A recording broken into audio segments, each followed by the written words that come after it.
நல்லதோர் வீணை செய்தே அதை நலங்கெட பொழுதியில் எறிவதுண்டோ? சொல்லடி சிவசக்தி என்னை சுடர்மிகும் அறிவுடன் படைத்து விட்டாய். வல்லமை தாராயோ இந்த மாநிலம் பயனுற வாழ்வதற்கோ? சொல்லடி சிவசக்தி நில சுமையென வாழ்ந்திட புரிகுவையோ என்று என் பாரதிதாசன் பாடல் வரிகளை வணங்கி அவையோர் அனைவருக்கும் என் வணக்கத்தை கூறி துவங்குகின்றேன்.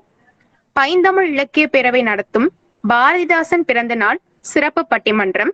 பாரதிதாசன் பாடல்களில் அதிகம் புலப்படுவது மொழிப்பற்றா சமுதாய பற்றா என்ற பட்டிமன்றத்திற்கு வருகை தந்துள்ள அத்துணை தமிழ் நெஞ்சங்களையும் வருக வருக என வரவேற்கின்றேன்.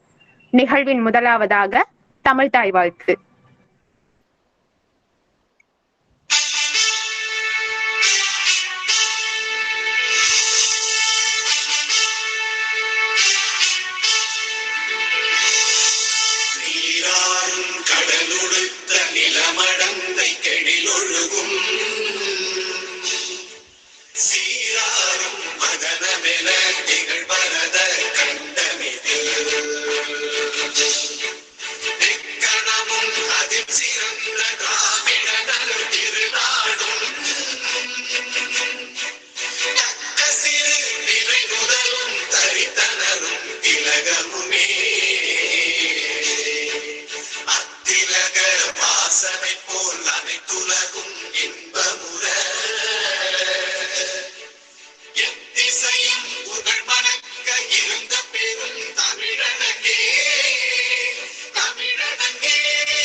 நன்றி. அடுத்ததாக வரவேற்புரை வழங்கிட திராவிட பல்கலைக்கழகத்தில் முதுகலை தமிழ் 2ஆம் ஆண்டு பயின்று வருகின்றார். சிறந்த சிந்தனையாளர், பைந்தமிழ் இலக்கிய பேரவையின் ஒருங்கிணைப்பாளர், புத்தக வாசிப்பாளர், பன்முக திறமைக்கு சொந்தக்காரர், தன் செயலையும் மூச்சினையும் தமிழுக்காக அர்ப்பணித்த சிறந்த உள்ளம் கொண்டவர். இவர் வாங்கிய விருதுகள் பல. தற்பொழுது பைந்தமிழ் செம்மல் என்ற விருதினை தன் கரங்களால் தழுவிக்கொண்டார். என் அன்பிற்கும் பாசத்திற்கும் உரிய சகோதரர் கன்னித்தமிழ் காதலன் அதிவீர பாண்டியன் அவர்களை வரவேற்புரை வழங்கிட வருக வருக என வரவேற்று மகிழ்கின்றேன்.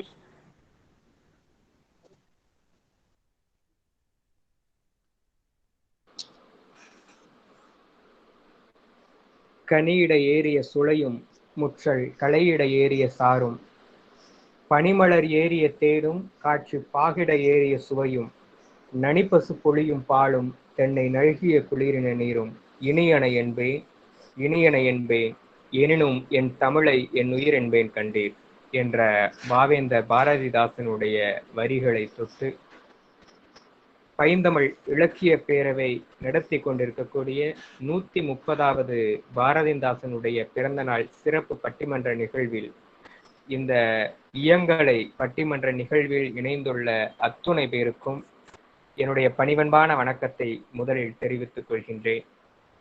பைந்தமிழ் இலக்கிய பேரவை இளைஞர்களை முன்னிறுத்தி பல்வேறு ஆக்கப்பூர்வமான இலக்கிய நிகழ்வுகளை தொடர்ந்து நடத்தி வருகின்றது. அந்த வகையில் பட்டிமன்றம் என்பதை பொறுத்தமட்டில் ஏதோ ஒரு கருத்தை முன்னிலைப்படுத்தி நடத்த வேண்டும் என்பதை நோக்கமாக கொள்ளாமல் முழுக்க மொழி சார்ந்து இலக்கியம் சார்ந்த தலைப்புகளை கொண்டு நடத்தப்பட வேண்டும் என்பதை ஒரு உறுதியாக ஏற்றுக்கொண்டு அதன் வழியில் பட்டிமன்ற நிகழ்வினை கட்டமைத்து தொடர்ந்து பயணித்து வருகின்றோம். அந்த வகையில்தான் புரட்சி கவிஞர் பாவேந்தர் பாரதிதாசனுடைய 130வது பிறந்த நாளை சிறப்பிக்கும் பொருட்டாக இன்றைய தினம் பாவேந்தர் பாரதிதாசனுடைய கவிதைகளில் பாடல்களில் அதிகமாக புலப்படுவது மொழிப்பற்று சார்ந்த பாடல்களா அல்லது சமுதாய பற்று சார்ந்த பாடல்களா என்பதை கருத்தாக வைத்து 6 பேச்சாளர்களை கொண்டு ஆகச்சிறந்த நடுவரை கொண்டு இந்த நிகழ்வினை நாங்கள் கட்டமைத்து இருக்கின்றோம். இந்த நிகழ்வில் இணைந்து நிகழ்வினை சிறப்புற வழிநடத்த தலைமை தாங்கி நடுவராக வீற்றிருக்கக்கூடிய திண்டுக்கல் மாவட்டத்தில் புனித மரியன்னை மேல்நிலைப் பள்ளியில் முதுகலை தமிழ் ஆசிரியராக பணியாற்றி வரக்கூடிய வினோராஜ் ஐயா அவர்களை வருக வருக என இருகரம் கூப்பி பைந்தமிழ் இலக்கிய பேரவையின் சார்பாக வரவேற்று மகிழ்கின்றேன். தொடர்ந்து பாரதிதாசன் பாடல்களில் அதிகம் புலப்படுவது மொழிப்பற்றே என்ற அணியில் பேசுவதற்காக 3 இளம் பேச்சாளர்கள் என்பதை காட்டிலும் இவர்கள் இளைஞர்கள், ஆனால் தலை சிறந்த தமிழகத்தின் தனித்துவ பேச்சாளர்கள் என்று சொல்லலாம். அன்பிற்கினிய சகோதரர் தஞ்சையிலிருந்து இணைந்திருக்கக்கூடிய அன்புக்குரிய கிருஷ்ணன் அவர்கள் பல்வேறு தொலைக்காட்சி மேடைகளில் பேசி இருக்கிறார்கள். தமிழால் கிடைத்த உறவு எனக்கும் அவருக்குமான ஒரு உறவு நிகழ்ச்சியின் மூலமாகத்தான் அறிமுகமானது. அவர்கள் மொழிப்பற்றே என்ற அணியில் பேசுகிறார். அவர்களை வருக வருக என் அன்போடு வரவேற்கின்றேன்.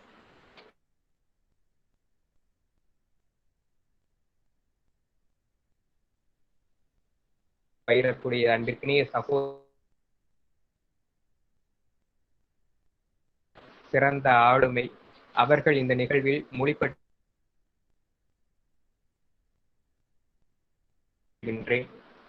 அடுத்ததாக தமிழால் கிடைக்கப்பெற்ற உறவு அன்பிற்கினிய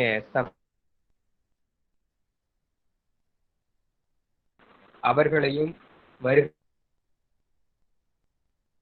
இதற்கு மறுப்போ மறைக்கோ கருத்துக்கள் கூறாமல் சமூகம் சார்ந்த பாடல்களை எப்படி வெளிப்படுத்தி இருக்கிறார் பாரதிதாசன் என்பதை கூறும் விதமாக சமுதாயப்பற்றே என்ற அணியில் பேசுவதற்காக வருகை வந்திருக்கக்கூடிய அன்பிற்கினிய சகோதரி காமாட்சி காயத்ரி அவர்கள். இவரும் திராவிட பல்கலைக்கழகத்தில் என்னுடைய இளைய சகோதரியாக 1ஆம் ஆண்டு பயின்று வருகிறார். அவர் விருதுநகரில் இருந்து இணைந்திருக்கிறார். அவர்களையும் வருக வருகை அன்போடு வரவேற்று தஞ்சாவூர் குந்தவை நாச்சியார் அரசு மகளிர் கலைக்கல்லூரியில் ஆங்கிலத்துறையை தேர்வு செய்து முதுகலை பட்டம் பயின்று வரக்கூடிய அன்பிற்கினிய சகோதரி செந்தமிழ் அவர்கள் சமுதாயப்பற்று என்ற அணியில் பேசுகிறார். அவர்களையும் வருக வருக என் அன்போடு வரவேற்கின்றேன். அடுத்ததாக மதுரை கருமாத்தூர் பகுதியில் இருக்கக்கூடிய அருளானந்தர் கல்லூரியில் கணிதவியல் பாடம் படிக்கக்கூடிய அன்பிற்கினிய சகோதரி சினேகா அவர்கள் சமுதாயப்பற்று என்ற அணியில் பேசுகிறார்கள். அவர்களையும் வருக வருக என் அன்போடு வரவேற்று 6 பேச்சாளர்கள், ஒரு ஆகச்சிறந்த நடுவர் என அத்துணை பேரையும் வரவேற்று இந்த நிகழ்விற்கு இறுதியாக சிறப்பாக நன்றி நவில காத்துக் கொண்டிருக்கக்கூடிய என்னுடைய அன்பிற்கினிய சகோதரியும் பைந்தமிழ் இலக்கிய பேரவையினுடைய செயலாளருமாகிய அமிதா அவர்களை வருக வருகை அன்போடு வரவேற்கின்றேன். இந்த நிகழ்வு முழுமையையும் சிறப்பாக சீரோடு தொகுத்து வழங்கி கொண்டிருக்கக்கூடிய அன்பிற்கினிய சகோதரியும் பைந்தமிழ் இலக்கிய பேரவையினுடைய இணை ஒருங்கிணைப்பாளருமாகிய சகோதரி கோமதி அவர்களை வருக வருக என அன்போடு வரவேற்று எங்களோடு பைந்தமிழ் இலக்கிய பேரவைகள் பயணித்து தக்கதொரு ஆலோசனைகளை வழங்கி எங்களை நெறிப்படுத்தி செல்லக்கூடிய தலைமை ஆலோசகர் முனைவர் மா முரளி ஐயா, பைந்தமிழ் இலக்கிய பேரவையினுடைய பொருளாளர் அன்பிற்கினிய தம்பி தாமோதரன், பைந்தமிழ் இலக்கிய பேரவையினுடைய இணை செயலாளர் அன்பிற்கினிய தம்பி கவிஞர் தெய்வம், பைந்தமிழ் இலக்கிய பேரவையினுடைய நெறியாளர் அன்பிற்கினிய சகோதரி ஜெய செல்வராணி அவர்கள் என அத்துணை தமிழ் சொந்தங்களையும் அன்பிற்கினிய தம்பி ரோஹித் அவர்களையும் வரவேற்று அத்துணைக்கு மேலாக இந்த நல்லதொரு நிகழ்வில் இணைய வாயிலாக இணைந்திருக்கக்கூடிய அன்பின் தமிழ் சொந்தங்கள் பல்வேறு நாடுகளிலிருந்தும் இந்த இலக்கிய நிகழ்வில் இணைந்திருக்கிறார்கள். உங்கள் அத்துணை பேரையும் மீண்டும் ஒரு முறை மனதார மகிழ்வோடு வரவேற்று தமிழுக்கு தீங்கு செய்யும் திருந்தா தமிழர் இருப்பதை விட இறப்பது நன்று என்ற பாவேந்தர் பாரதிதாசனுடைய வரிகளை இறுதியாக முன்வைத்து என்னுடைய வரவேற்புரைக்கு முற்றுப்புள்ளி வைத்து இடம் அமர்கிறேன். நன்றி, வணக்கம். சிறப்பானதொரு வரவேற்புரை வழங்கி சென்ற சகோதரருக்கு நன்றி. அடுத்ததாக பாரதிதாசன் பாடல்களில் அதிகம் புலப்படுவது மொழிப்பற்றா சமுதாயப்பற்றா என்ற பட்டிமன்றத்தில் நடுவராய் வீற்றிருக்கும் ஐயா வினோராஜ் அவர்கள் முதுகலை பட்டதாரி ஆசிரியராக 12 ஆண்டுகள் பணி அனுபவம். தற்போது திண்டுக்கல் புனித மரியன்னை மேல்நிலைப் பள்ளியில் பணியாற்றி வருகின்றார். பகுதி நேர முனைவர் பட்ட ஆய்வு மேற்கொண்டு வருகின்றார். கவிஞர், சிறந்த இளம் எழுத்தாளர், சூரியன் அலைவரிசையின் 2020 சிறந்த பேச்சாளர் பரிசு பெற்றுள்ளார். கவிச்சம்மல் விருது, சித்திர கவி விருது, தமிழ் சுடர் விருது, கற்பக விருட்ச விருது போன்ற எண்ணற்ற விருதுகளை பெற்றுள்ள ஆக சிறந்த ஐயா வினோராஜ் அவர்களையும் வருக வருக என வரவேற்று தற்பொழுது இந்த அவையானது ஐயாவிடம் ஒப்படைக்கப்படுகின்றது. ஐயா அவர்களை வருக வருக என அனைவரின் சார்பாக வரவேற்கின்றேன்.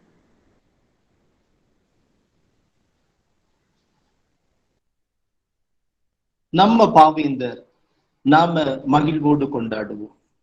என் சிந்தனையில் பதிந்த மொழியே, என் உணர்வினில் கலந்த மொழியே, என் இரத்தத்தோடு இரண்டர இணைந்த மொழியே, பேச்சு மொழியே, கன்னி தமிழ் மொழியே, அமுதே நரும் தேனே, முந்திரியே, கற்கண்டே, இளநீரே, செந்தமிழின் சொல்லெடுத்து முத்தான தமிழ் சொல்லை பூவாக்கி என் பேச்சை நாராக்கி இன்பமுடன் தொடுத்து தமிழ் தாகி உன் திருவடிக்கு சூடி தொடங்குகின்றேன் என் உரையை.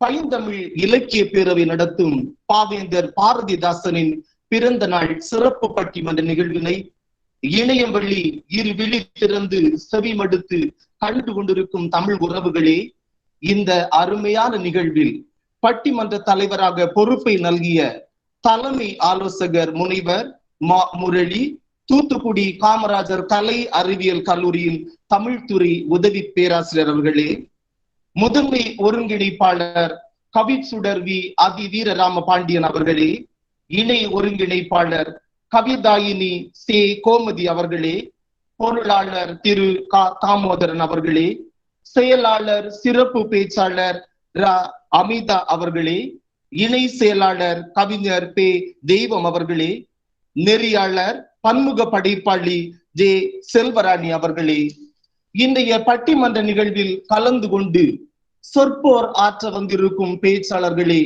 உங்கள் அனைவருக்கும் மாலை பொழுதின் மயங்கும் நல்வணக்கங்கள்.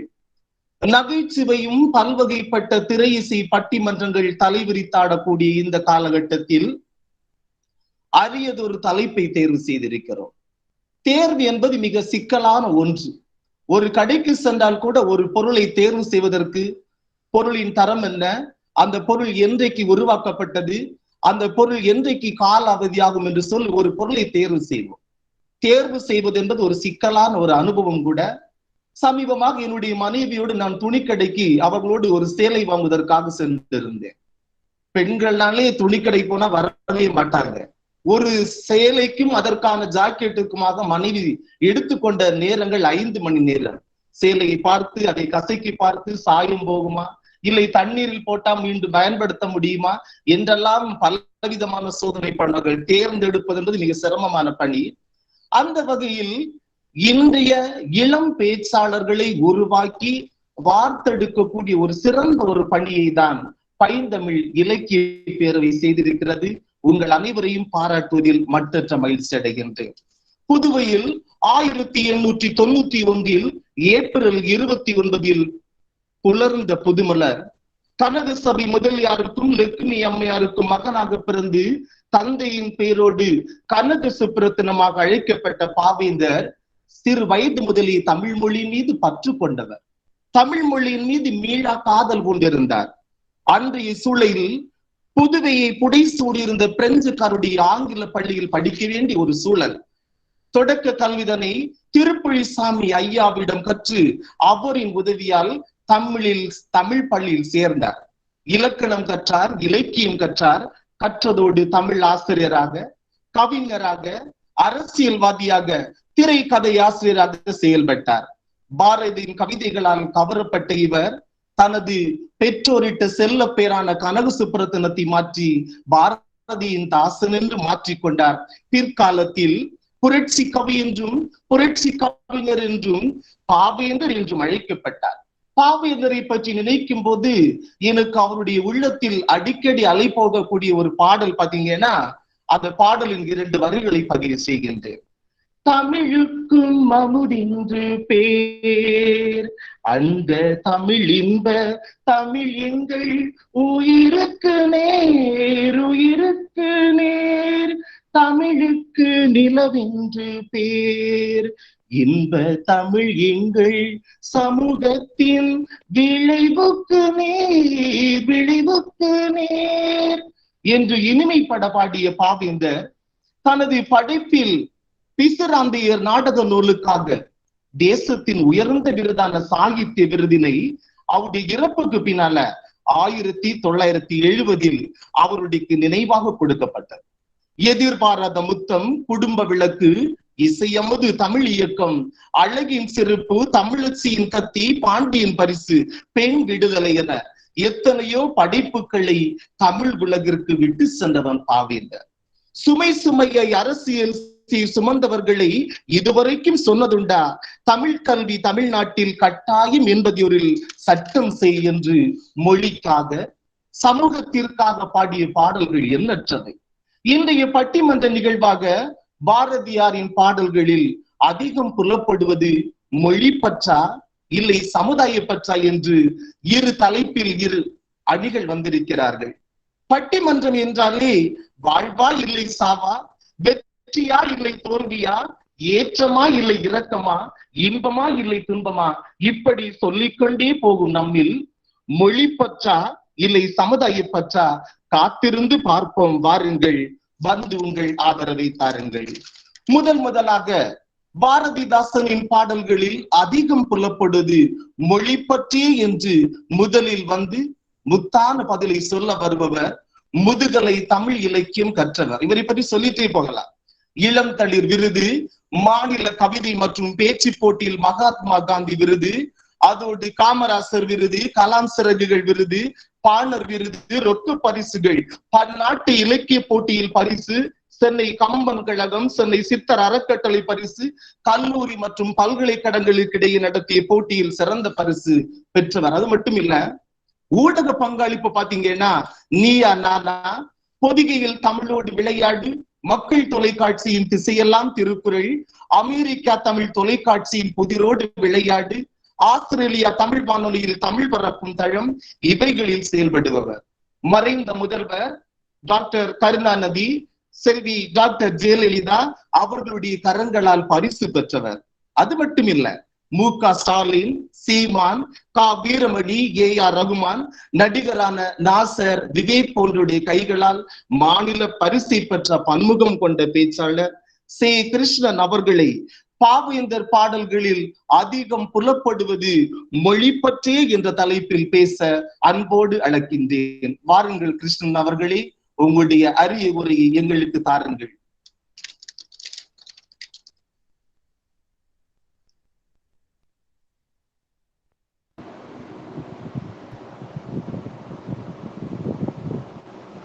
பைந்தமிழ் பேரவைக்கு அன்பு வணக்கங்கள். நடுவர் குழுவுக்கும் என்னுடைய பேச்சை கேட்க வந்திருக்கக்கூடிய உலக தமிழர்களுக்கும் என் இரு அணிகளுக்கும் அன்பு சார்ந்த வணக்கங்கள்.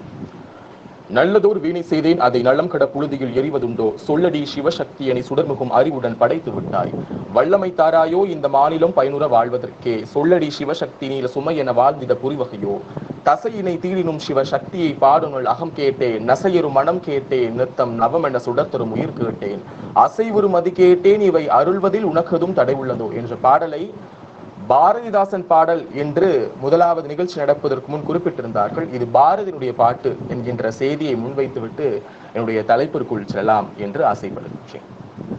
பாரதியார் பாடல்களில் ஒரு அதிக தீட்சி காணப்படுவது போல அவருடைய சாயலை இந்த சமூகத்திற்கு எடுத்து பறைசாற்றியவன் தான் பாரதிதாசன். அவருடைய பாடலில் அதிகம் புலப்படுவது எது என்று நானும் பாரதிதாசனும் நேற்று எங்களுடைய கனவில் பேசிக் கொண்டிருந்த பொழுது தாசனே என்னிடம் பதில் சொன்னான், நிச்சயம் மொழி பற்றுதான். ஏனென்றால் நீங்கள் சமுதாய பற்றியில் அவன் பெண்ணின் விடுதலை பற்றியும் இந்த சமூகத்தில் இருக்கக்கூடிய ஏற்றத்தாழ்வுகளை பற்றியும் சொன்னாலும் கூட அந்த செய்திகளை எல்லாம் மொழி வாயிலாகத்தானே சொல்லி இருக்கின்றான். அப்படி இருக்க இந்த தலைப்பினுடைய முதல் வெற்றியாகவே அவனுடைய கருத்துக்கள் எல்லாமே அதிகம் புலப்படுவது மொழி பற்றுதான் என்று நடுவர் நிச்சயம் தீர்ப்பு கொடுத்து விடுவார் என்கின்ற நம்பிக்கையில் நான் பேசுகின்றேன். இல்லை என்றால் பாரதி தன்னுடைய ஆத்மாவே கொந்தளித்து விடும் என்கின்ற ஒரு அபாவான செய்தியும் இந்த இடத்தில் வைக்க நான் விரும்புகின்றேன். அவனுடைய அந்த எடுத்துக்கின்ற வைப்பு முறையை பார்த்தோம் என்றால், தமிழே உமக்கு வணக்கம், தாயுன் புகழ் இந்த உலகின் மணக்கும், தமிழே உனக்கு வணக்கம், இமை நேரமும் உனை மறக்க மாட்டோம், எம் கடன் ஆற்றாமல் இறக்க மாட்டோம், அமுத தமிழை துறக்க மாட்டோம், அடிமையை ஒப்பினால் சிறக்க மாட்டோம், தமிழே உனக்கு வணக்கம். உனக்கு வந்த நலம் எமக்கு வந்ததாகும், உனக்கு வந்த வெற்றி எமக்கு வந்ததாகும், தமக்கென வாழ்நாது சாவு கொடுப்பாகும், தமிழுக்கு வாழ்வதே வாழ்வதாகும் என்று தமிழே உமக்கு வணக்கம் என்கின்ற அந்த ஒற்றை நூல் போதும் அவனுடைய அந்த ஆளுமையும் இந்த ஆளுமையில் சிறந்திருக்கக்கூடிய பற்றுகளையும் நாம் அறிந்திடலாம். காலம் காலமாக பன்னெடும் காலமாக இந்த தமிழ் சமூகம் எப்படி இருந்தது என்று பார்க்கின்ற பொழுது மொழி பற்றுதான் என்கின்ற அடிப்படை உரிமையை எப்படி இந்த சமூகத்திற்கு எடுத்துரைப்பது? தமிழரெல்லாம் தமிழரையை சார்தல் வேண்டும், தமிழரெல்லார் தமிழ் சார்தல் தீமை செய்யும், தமிழருக்கும் தமிழர் தாம் இடம் செய்ததாலும் தமிழர் போதும் நலம் எண்ணில் பொறுக்க வேண்டும், தமிழரெல்லாம் தமிழர் என்றும் தமிழரெல்லார் தமிழரெல்லார் என்பதும் ஐயம் உண்டோ, தமிழருக்கும் தமிழரெல்லால் இதுவரைக்கும் தலை மறுத்ததும் ஒரு நன்மை நிறுத்ததுண்டோ, தமிழன் ஒரு தமிழனுக்கும் தீமை செய்தான் தலைமுறையும் செய்ததென்று அமைததன்றோ, இது மட்டுமா தமிழரும் பண்மையை நிறுத்த மாட்டோம் தமிழருக்கு செய்ததென்று நினைத்து நின்றால் தமிழரெல்லாம் ஒன்றுபட தக்க நேரும் தமிழரை தம் மறுப்பொரும் இனம் சாருமோ, தமிழரெல்லாம் தமிழருக்கு துணை நிற்க தமிழர் என்று தமிழினத்தை கடக்க நல்லார், தமிழரெல்லார் மூச்சுவிட துளைக்கதென்றால் தமிழருக்கு தமிழர் என்று சொல்வதென்று, தாய்மொழியை கூற வரும் சிலரும் உள்ளோர் தமிழுக்கெல்லாம் தலைவனை சாதும் நல்லார், தமிழ் முறையும் இதுதனால் ஒன்று சேர்க்க என்று தமிழ் தமிழ் தமிழ் தமிழ் தமிழ் தமிழ் தமிழ் தமிழ்னு ஒட்டுமொத்த வார்த்தையும் தன்னுடைய மொழி பற்றால் அந்த சமூகத்திற்கு அடுக்கிவிட்ட உச்சை பாவலன் அவன் மட்டும்தான்.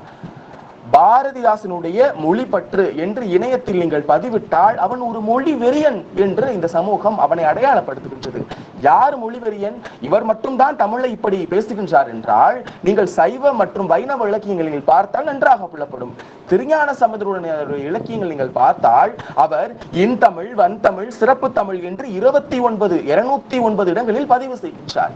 அதே சேக்கிழார் பெருமானுடைய அந்த இலக்கியங்கள் நீங்கள் பார்த்தோம் என்றால் 329 இடங்களில் அவர் பதிவு செய்கின்றார். அப்படிக்க பாவேந்திரன் தன்னுடைய இலக்கிய வளமையை மீட்சி செய்வதற்காக முத்தாய்ப்பாக இருந்ததென்றால் தமிழ் மொழி நன்றே சுவைக்க வேண்டும், தமிழ் மொழி அமைதை முறைப்பட வேண்டும், தமிழனுடைய உரிமையை வேண்டும், அது என்றாக வேண்டும், அழிய நிலப்பாடு மறுக்கப்பட்டு ஒரு மனப்பான்மையை உருவாக்க வேண்டும் என்று சொல்கின்றார்.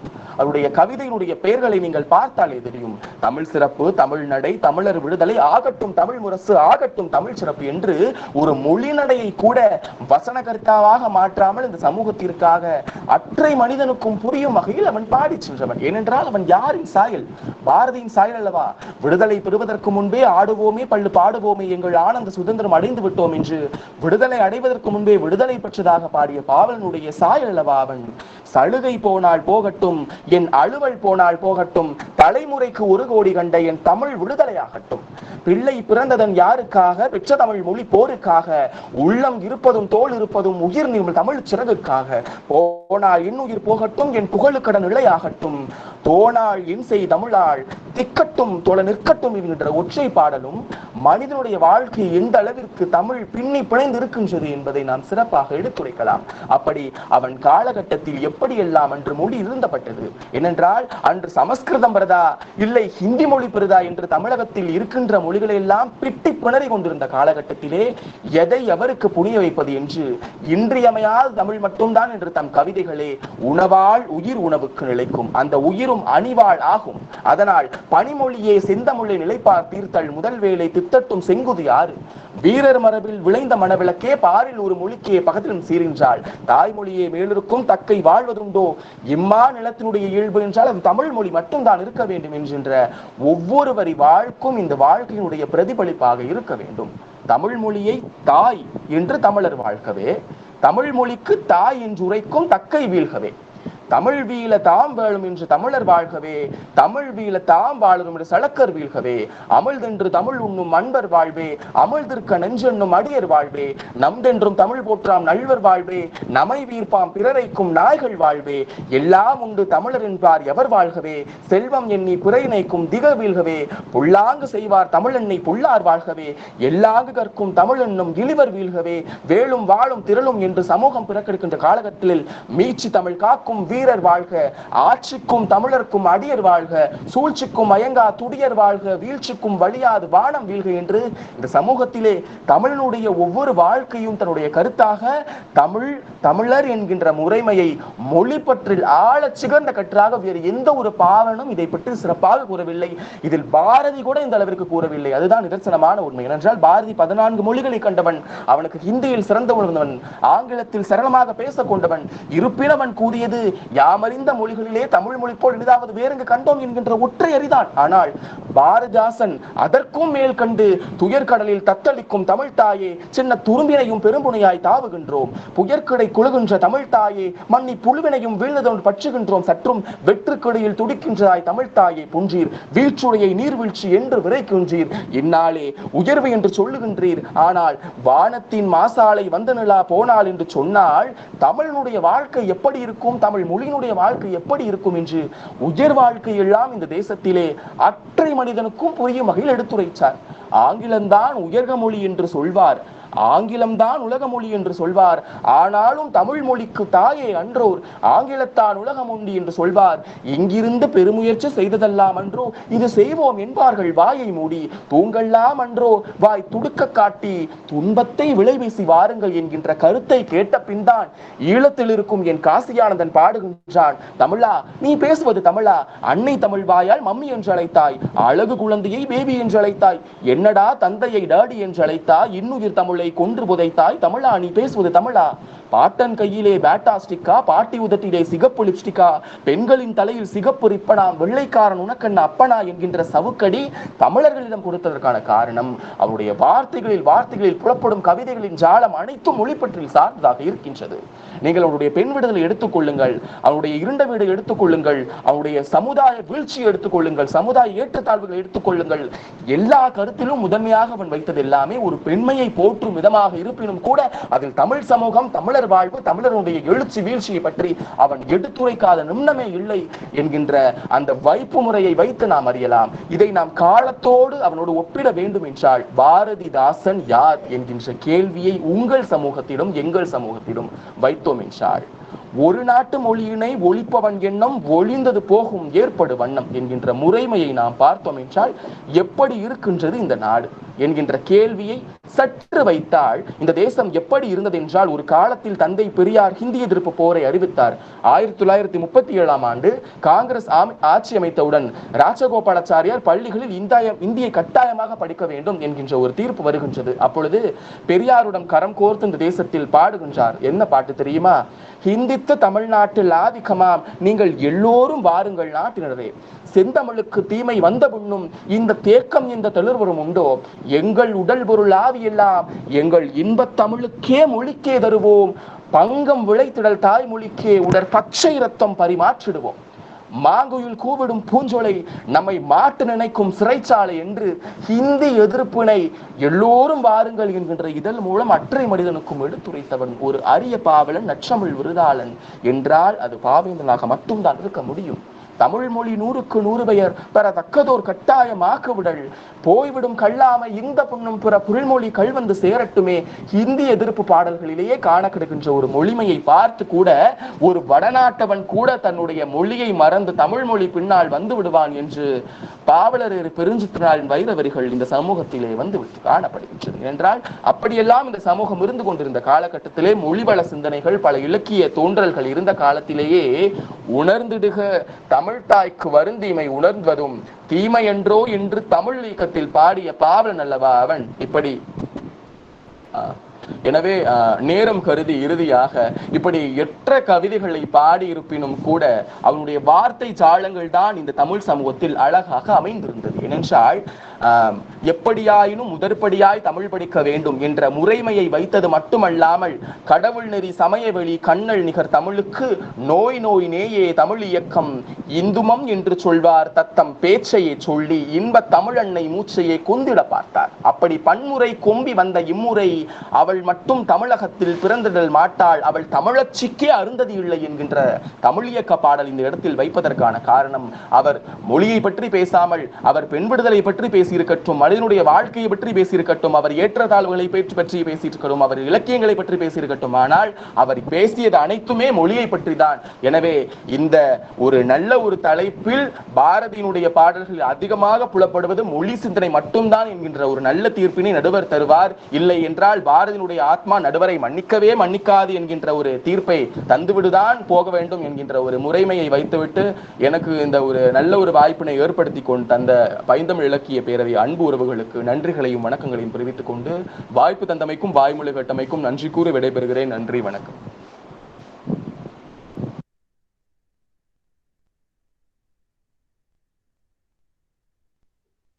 அடடா, எத்தனை விளக்கப்பாட்டுகள், எத்தனை கனவுகள், மிரட்டும் கருத்துக்களில் மிரள வைத்தார். நகைச்சுவையான பேச்சு, எத்தனை துடிப்பான பேச்சு. பாரதி கண்டிருந்தால், பாவேந்தர் பாரதிதாசன் கண்டிருந்தால் கிருஷ்ணனை பாட்டமிக்க அழைத்திருப்பார். சிறப்பான ஒரு பதிவை இங்கு பதிவு செய்த கிருஷ்ணன் அவர்களுக்கு இதயம் நிறைந்த வாழ்த்துக்கள். பேச்சாளர் சே கிருஷ்ணன் அவர்களின் மொழிப்பற்றி என்ற பதிவுக்கு அடுத்ததாக சாட்டையடி கொடுக்க வருகிறார் சமுதாய பற்று என்ற அணியின் முதல் பேச்சாளர், புனித அருளானந்தர் கலை அறிவியல் கல்லூரியில் இளங்கலை கணித பிரிவில் 3ஆம் ஆண்டு படித்து வரும் மாணவியர், யூனிட்டி ஆஃப் என்எஸ்எஸ் அமைப்பின் உறுப்பினர், இணையவெளி வானொலி தொகுப்பாளராக பணி செய்யும் கணித தமிழ் மலர், வளரும் பட்டிமன்ற பேச்சாளர் மா ஸ்னேகா அவர்கள் சமுதாய பற்றி என்ற தலைப்பில் பேச வருகிறார்கள். பேச்சாளர் கிருஷ்ணனின் மொழிப்பற்றி என்ற சொல் அம்புக்கு காயப்பட போகிறாரா, இல்லை கிருஷ்ணனின் மொழிப்பற்றுவாதத்தை தன் சமுதாய பற்றால் உடைக்கிறாரா பார்ப்போம். வாருங்கள், இளம் பேச்சாளர் மா ஸ்னேகா அவர்களே, எங்கே பதிவிடுங்கள், கொஞ்சம் உங்கள் தமிழில் கேட்க நாங்கள் காத்திருக்கிறோம். வாருங்கள் வாருங்கள்.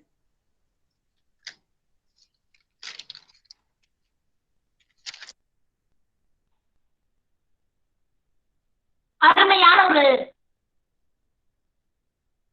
அறிமுகத்தை கொடுத்திருக்கக்கூடிய நடுவர் அவர்களுக்கு நன்றிகள்.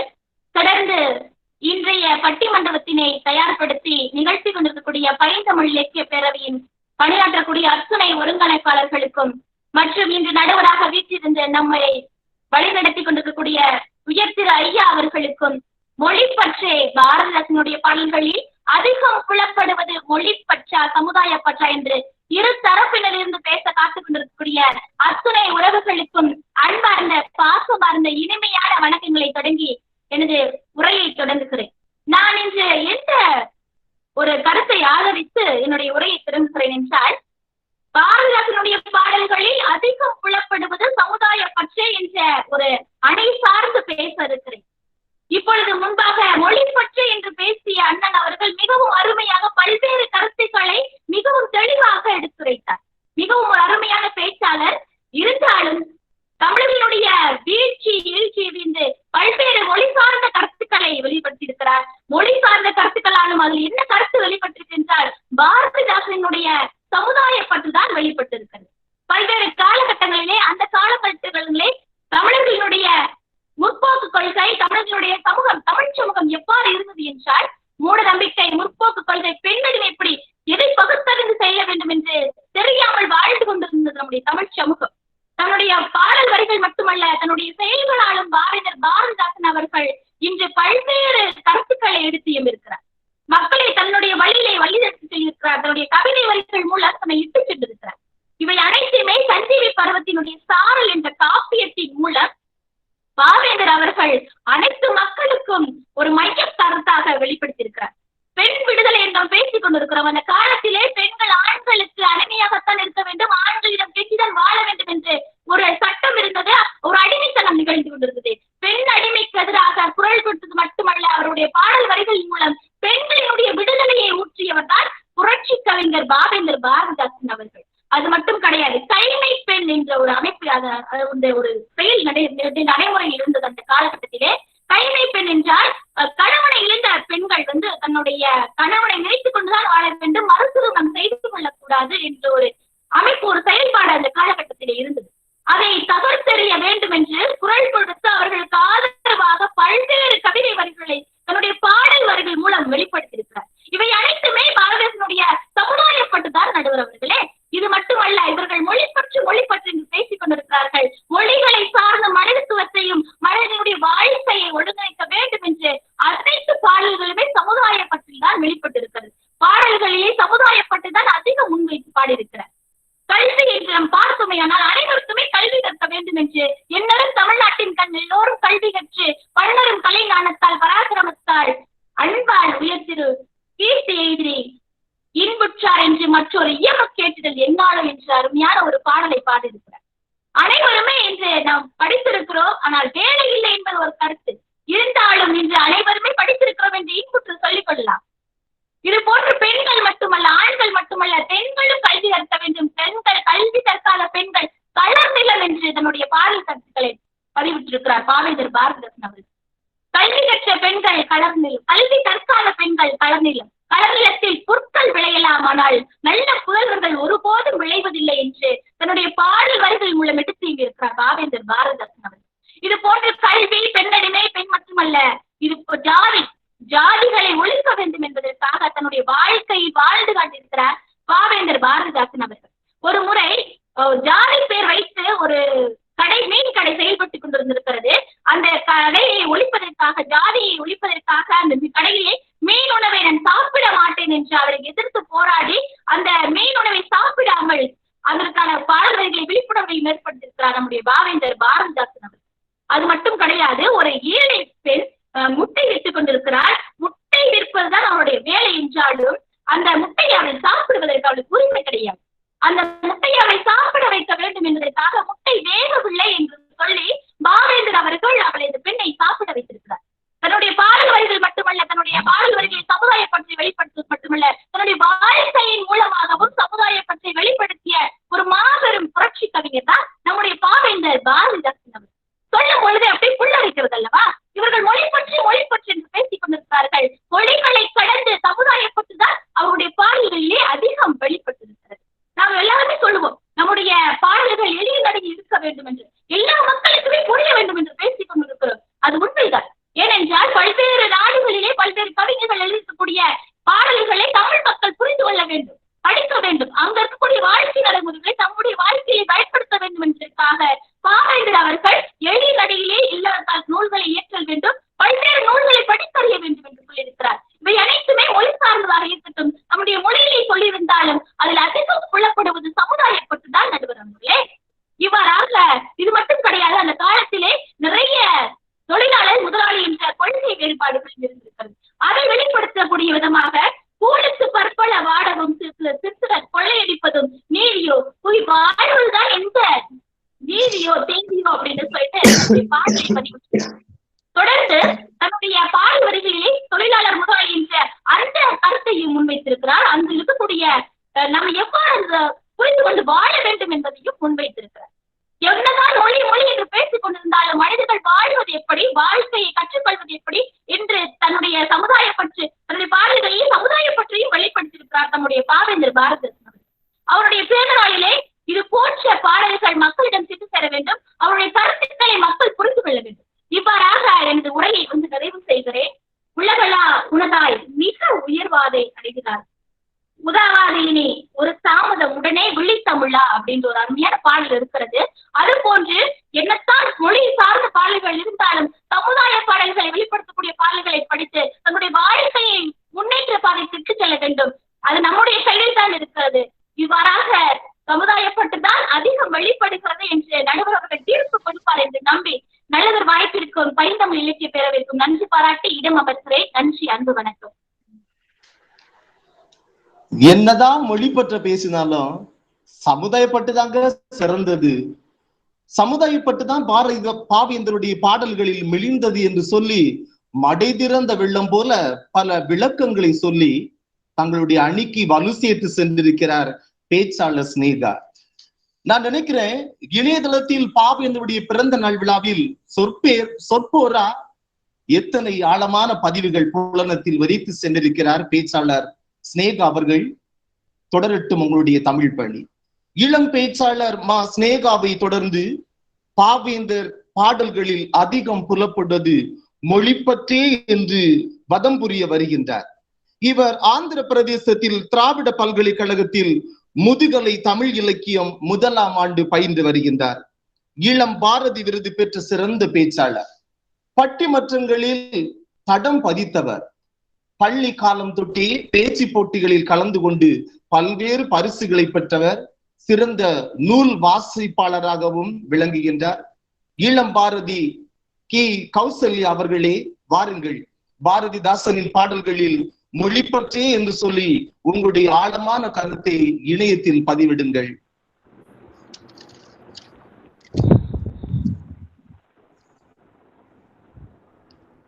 பைந்தமிழ் இலக்கிய பேரவை சார்ந்த அத்துணை ஒருங்கிணைப்பாளர்களுக்கும் இன்றைய இணைய வழியிலான ஒரு நிமிடம் உங்களுடைய கேமரா வந்து மாற்றமா இருக்கு, கொஞ்சம் சரிப்படுத்த முடியாது, தலைகீழா இருக்கு.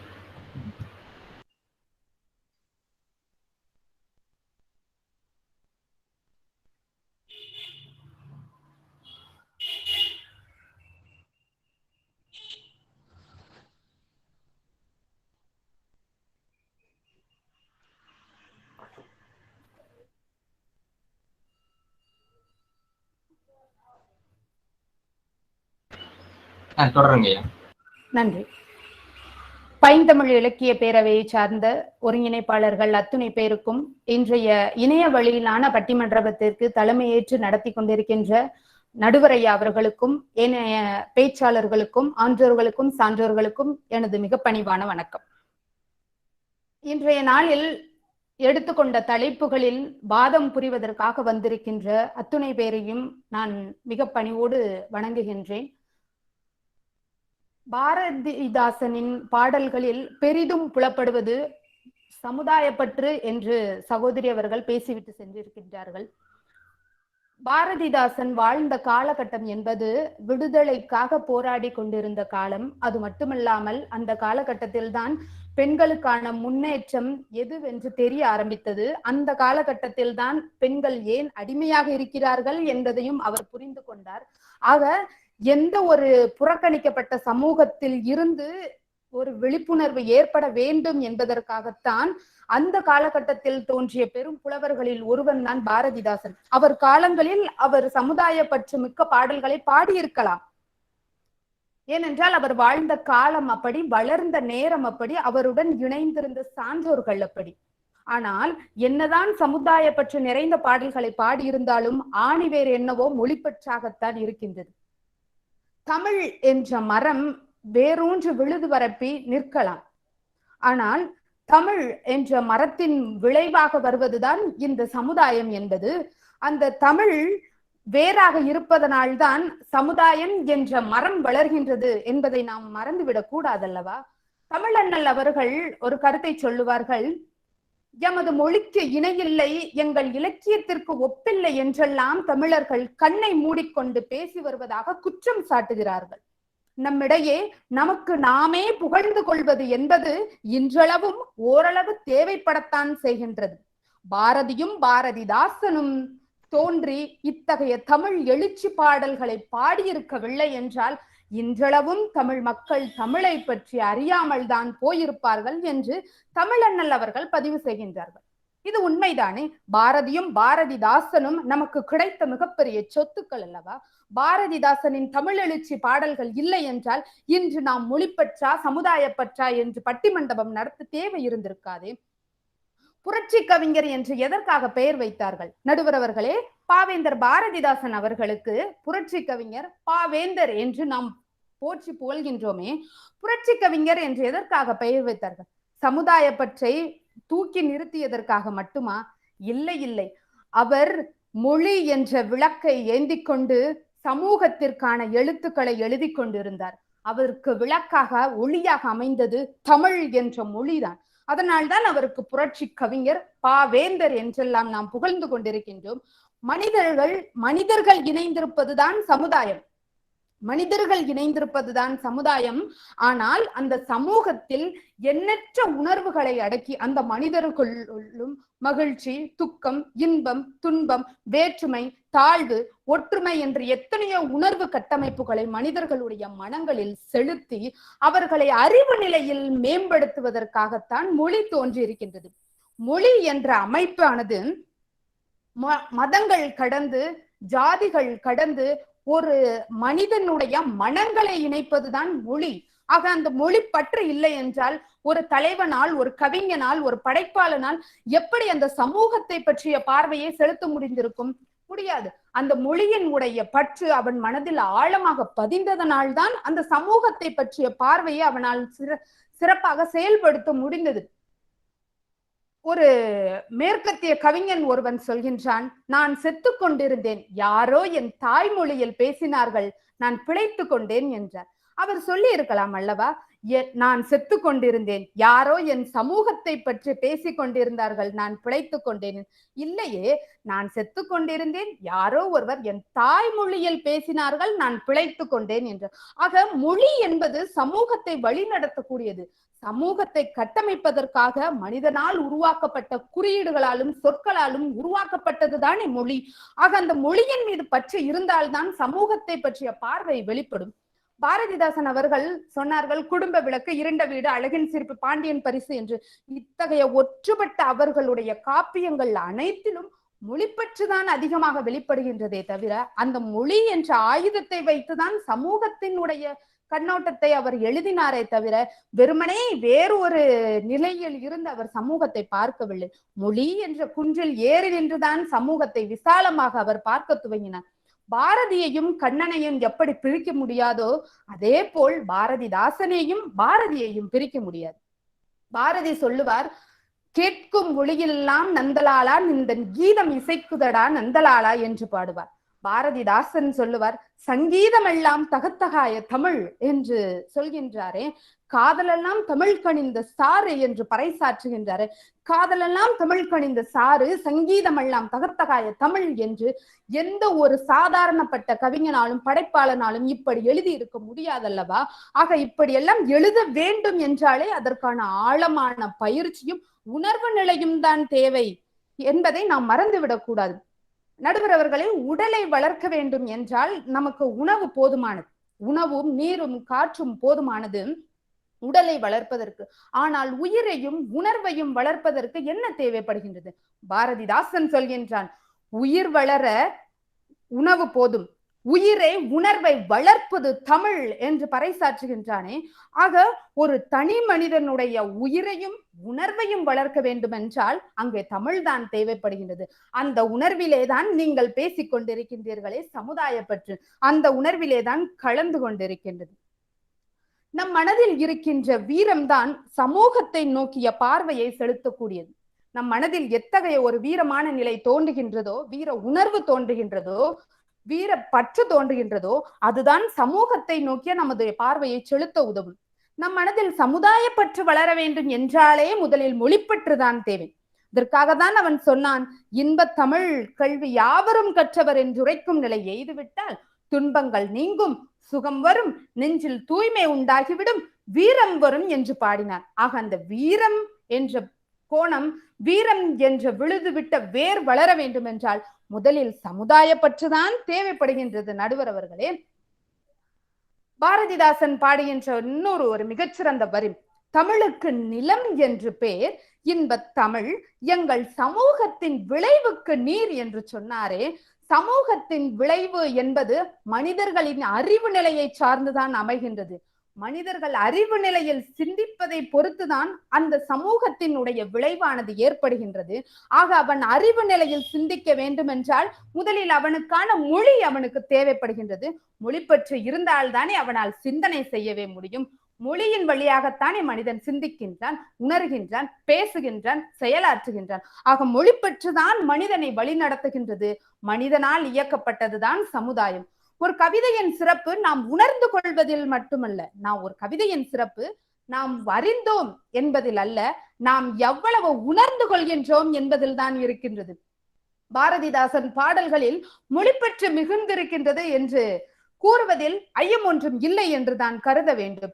ஏனென்றால் அவர் பாடுகின்றால் திராவிட நாட்டுப்பண் என்ற கவிதையிலே பாடுகின்ற திராவிட நாட்டுப்பண் என்பது, திராவிடம் என்பது ஒரு சமூகத்தை சேர்ந்த பார்வையாக இருந்தாலும் அங்கே அவர் பதிவு செய்கின்ற வாதம் என்ன? பண்டை தமிழும் தமிழில் மலர்ந்த பன்னிகர் தெலுங்கு துளு மலையாளம் கன்னடம் நிகர் கன்னடம் எனும் மொழிகள் கமலக்கலைகள் சிறந்த நாடு என்றுதான் பதிவு செய்கின்றன. இந்த மொழிகள் அனைத்தும் சிறந்த நாடுதான் என்னுடைய இந்திய தேசம் என்று பதிவு செய்கின்றானே. திங்கள் வாழ்க, செங்கதிர் வாழ்க, தென்றல் வாழ்க, சென் தமிழ் வாழ்க, இங்கு திராவிடர் வாழ்க, மிகவே இன்பம் சூழ்ந்ததே எங்கள் நாடு என்று முரசறைகின்றானே.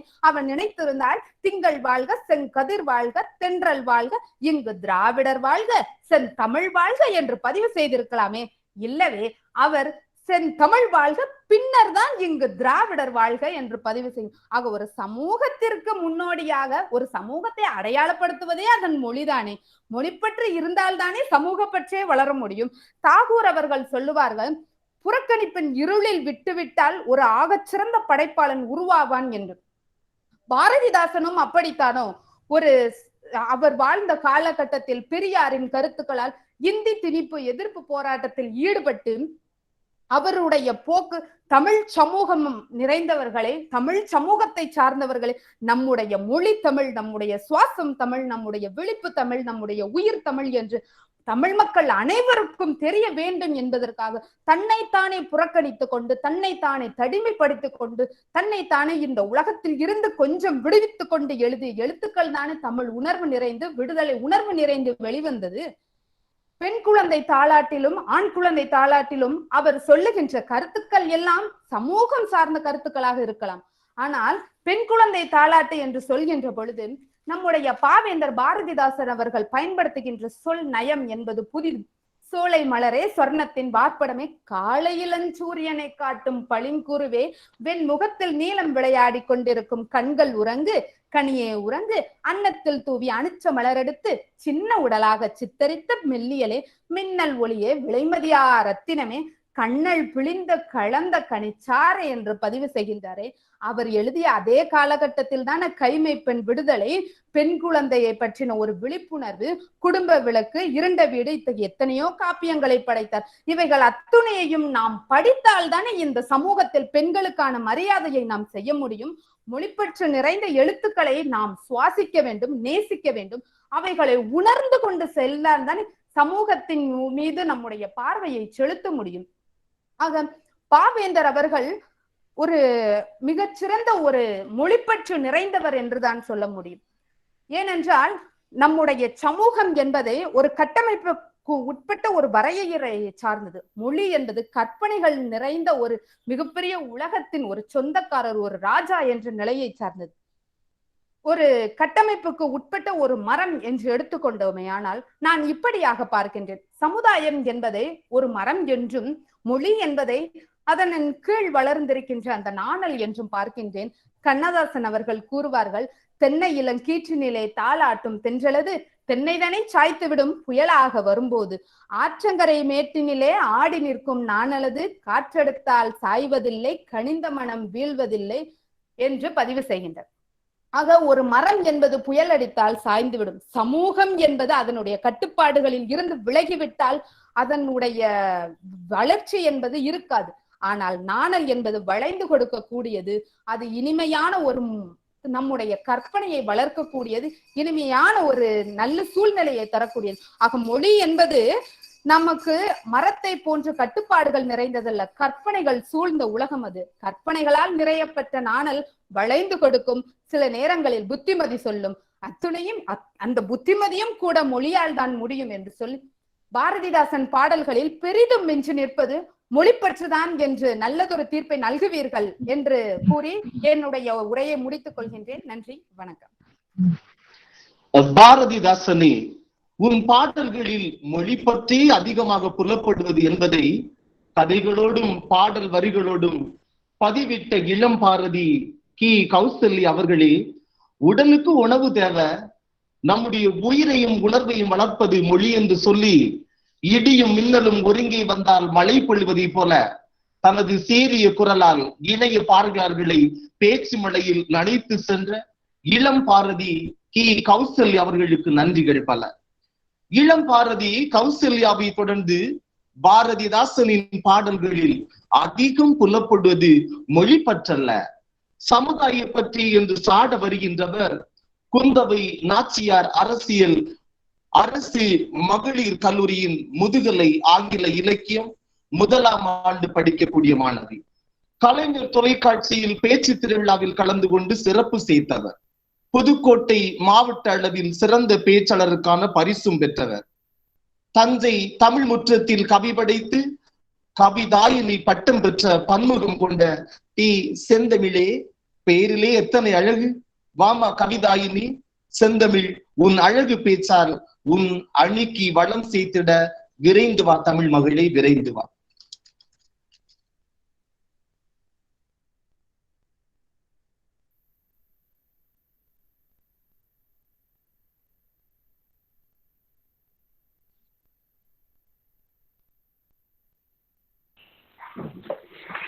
அன்னை தமிழுக்கும் அவைக்கும் வணக்கம்.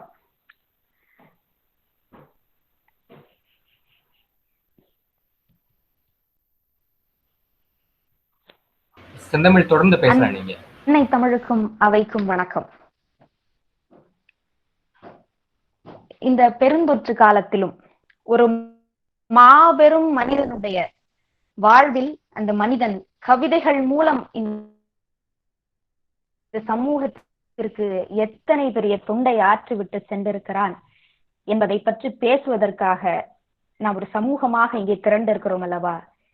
இந்த சமூக பற்று யார் ஒருவருக்கு இருக்கிறதோ அவருக்குத்தான் நிச்சயமாக மொழியின் மீதாகட்டும், மற்ற மனிதரின் மீதாகட்டும், வாழ்வின் மீதாகட்டும், இந்த வாழ்க்கையின் அடிப்படையிலே வந்திருக்கிற அறங்களின் மீதாகட்டும், எல்லாவற்றின் மீதும் பற்று ஏற்பட வேண்டும் என்று சொன்னால் ஒரு மனிதனுக்கு முதலில் தன்னை ஒற்றி பக்கத்தில் இருக்கிற சக மனிதனின் மீது ஒரு பற்று ஏற்பட வேண்டும். சமூகம் என்பது இங்கு மனிதர்கள் தானே. இந்த மனிதர்கள் நீக்கப்பட்டு விட்டால் இங்கு ஏது சமூகம்? அப்படி சமூகத்தின் மீது ஒருவன் கொண்டிருக்கிற பற்று தான் இந்த உலகத்தில் எல்லாவற்றின் மீதும் பற்றை ஏற்படுத்துவதற்கான ஒரு வழித்தடம் என்று நான் சொல்லுவேன். இன்றைக்கு தலைப்பு பாரதிதாசனுடைய கவிதைகளில் பெரிதும் போற்றப்படுவது, மேலோங்குவது சமுதாய பற்றே என்று நான் இங்கு பேச வந்திருக்கிறேன். தோழியவர்கள் அருமையாக சொன்னார்கள். கௌசல்யா அவர்கள் ஆயுதமாக பயன்படுத்தி இருக்கிறார் மொழியினை என்று சொன்னார்கள். அவர்கள் மொழியினை ஒரு சமுதாயத்திற்கு தேவையான ஆயுதமாக பயன்படுத்தி இருக்கிறார்கள் என்று சொன்னார்கள். தோழி, நான் சொல்லுகிறேன், இந்த சமுதாயத்தில் ஒவ்வொரு முறை புரட்சி ஏற்பட வேண்டும் என்று சொன்னால் அங்கே ஆயுதம் பயன்படுத்தப்படும் தான், அது இல்லை என்று சொல்லவில்லை. ஆனால் இந்த சமுதாயத்தின் மீது எவனுக்கு நம்பிக்கையும் எவனுக்கு இந்த சமுதாயம் மேம்பெற வேண்டும் என்ற ஆசையும் இருக்கிறதோ அப்போதுதான் மற்ற ஆயுதங்கள் இங்கு பயன்பாட்டிற்கு வரும் என்பதை நாம் உணர வேண்டும். அப்படி பாரதிதாசனுடைய இந்த சமுதாய பற்று என்பது கவிதைகளில் ஊடுருவி நம்மை இன்றைக்கு இன்றளவும் நம்மை நெஞ்சார தொட்டு கொண்டிருக்கிறது. அதனால்தான் எந்த நிமிடம் கொரோனா பெருந்தொற்று நம் வீட்டு கதவை தட்டி நமக்கும் வந்து விடும் என்ற சூழலிலும் கூட இப்படி ஒரு அழகான ஒரு பட்டிமன்றத்தை அமைத்து எங்களை போன்ற எளியோரை, இளையவர்களை பேச இங்கு அழைத்திருக்கிற இந்த பைந்தமிழ் முற்ற உறவுகளுக்கு முதலில் மிகப்பெரிய ஒரு வணக்கத்தையும் நன்றியும் நான் தெரிவித்துக் கொள்கிறேன். பாரதிதாசனுடைய கவிதைகள் என்பது சமூகத்தின் உடைய எப்படிப்பட்ட மாற்றங்களை ஏற்படுத்தி இருக்கிறது. அவர்கள் எல்லோரும் சொன்னார்கள், மொழிப்பற்று என்று பேசியவர்கள் எல்லோரும் சொன்னார்கள், மொழியை அவர் மிகவும் நேசித்திருக்கிறார், மொழியின் வாயிலாக இந்த சமூகத்திற்கு சொல்லி இருக்கிறார் என்று சொன்னார்கள். நான் சொல்லுகிறேன், இந்த சமூகத்தை நேசிக்க முடிந்த எந்த மனிதராலும் தான் மொழி, கலாச்சாரம், பண்பாடு, ஒற்றுமை, வலிமை, புரட்சி என எல்லா விதமான நிகழ்வுகளையும் செய்ய முடியும், சொல்ல முடியும். அது கவிதையாக இருக்கட்டும், வேறு எதுவாக இருக்கட்டும். அப்படித்தான் பாரதிதாசனுடைய கவிதைகளில் இன்றைக்கு இருக்கிற இந்த பெருந்தொற்று காலத்தில் யோசித்து பாருங்கள் மக்களே. இந்த நாடே பிணங்களை எரிப்பதற்கு ஆக்சிஜன் இடம் இல்லாமல், மூச்சு விடுவதற்கு ஆக்சிஜன் இல்லாமல் தவித்துக் கொண்டிருக்கிற காலம் இந்த காலம். இதற்கெல்லாம் என்ன காரணமாக இருக்கும் என்று நினைத்து பார்த்தால் அன்றைக்கே அவர் சொல்லி இருப்பதாக நான் நினைக்கிறேன். தாழ்வென்றும் உயர்வென்றும் சமூகத்தில் பேதம் கொண்டால் வாழ்வின்பம் உண்டாகுமோ சகியே, வாழ்வின்பம் உண்டாகுமோ என்று கேட்கிறார். இந்த சமூகம் என்பது இன்றைக்கு பெருந்தொற்றுக்கு ஆளாகி இருக்கிறது. இந்த சமூகத்திலே இதற்கு முன்னால் நடந்து கொண்டிருந்த நிகழ்வுகளை சற்று சிந்தித்து பாருங்கள். சாதியாலும் மதத்தாலும் இந்த சமூகத்தில் எத்தனை பெரிய ஏற்றத்தாழ்வுகளை நாம் சந்தித்துக் கொண்டிருந்தோம். எத்தனை வன்முறைகள், வன்மங்கள் நம் மீது ஏற்படுத்தப்பட்டு கொண்டிருந்தது. இந்த நிலையில் மிகப்பெரிய பெருந்தொற்றுக்கு ஆளாகி இன்றைக்கு சாதி, மதம், இனம் எல்லாவற்றையும் கடந்து இன்றைக்கு நாம் ஒருவருக்கு ஒருவர் உதவி கொள்ள வேண்டிய நிலையில், மற்ற நாடுகளோடு உதவ வேண்டிய நிலையில் நின்று கொண்டிருக்கிறோம். இது அன்றைக்கே ஒரு கவிஞன் மிகப்பெரிய சமூகத்துல என்றைக்கு சாதியும் மதமும் தலைவிரித்து ஆடுகிறதோ அன்றைக்கு சமத்துவம் குலைந்து விடும் என்று அழகாக தன் வரிகளில் சொல்லி இருக்கிறார். யதார்த்தத்தின் வாயிலாக பார்க்கிற போது இந்த மனிதன் எத்தனை பெரிய ஆளுமையை அன்றைக்கு கவிதைகளின் வழியே இந்த சமுதாயத்திற்கு செய்துவிட்டு போயிருக்கிறான் என்றால் அது மிகவும் ஆச்சரியமான ஒன்று.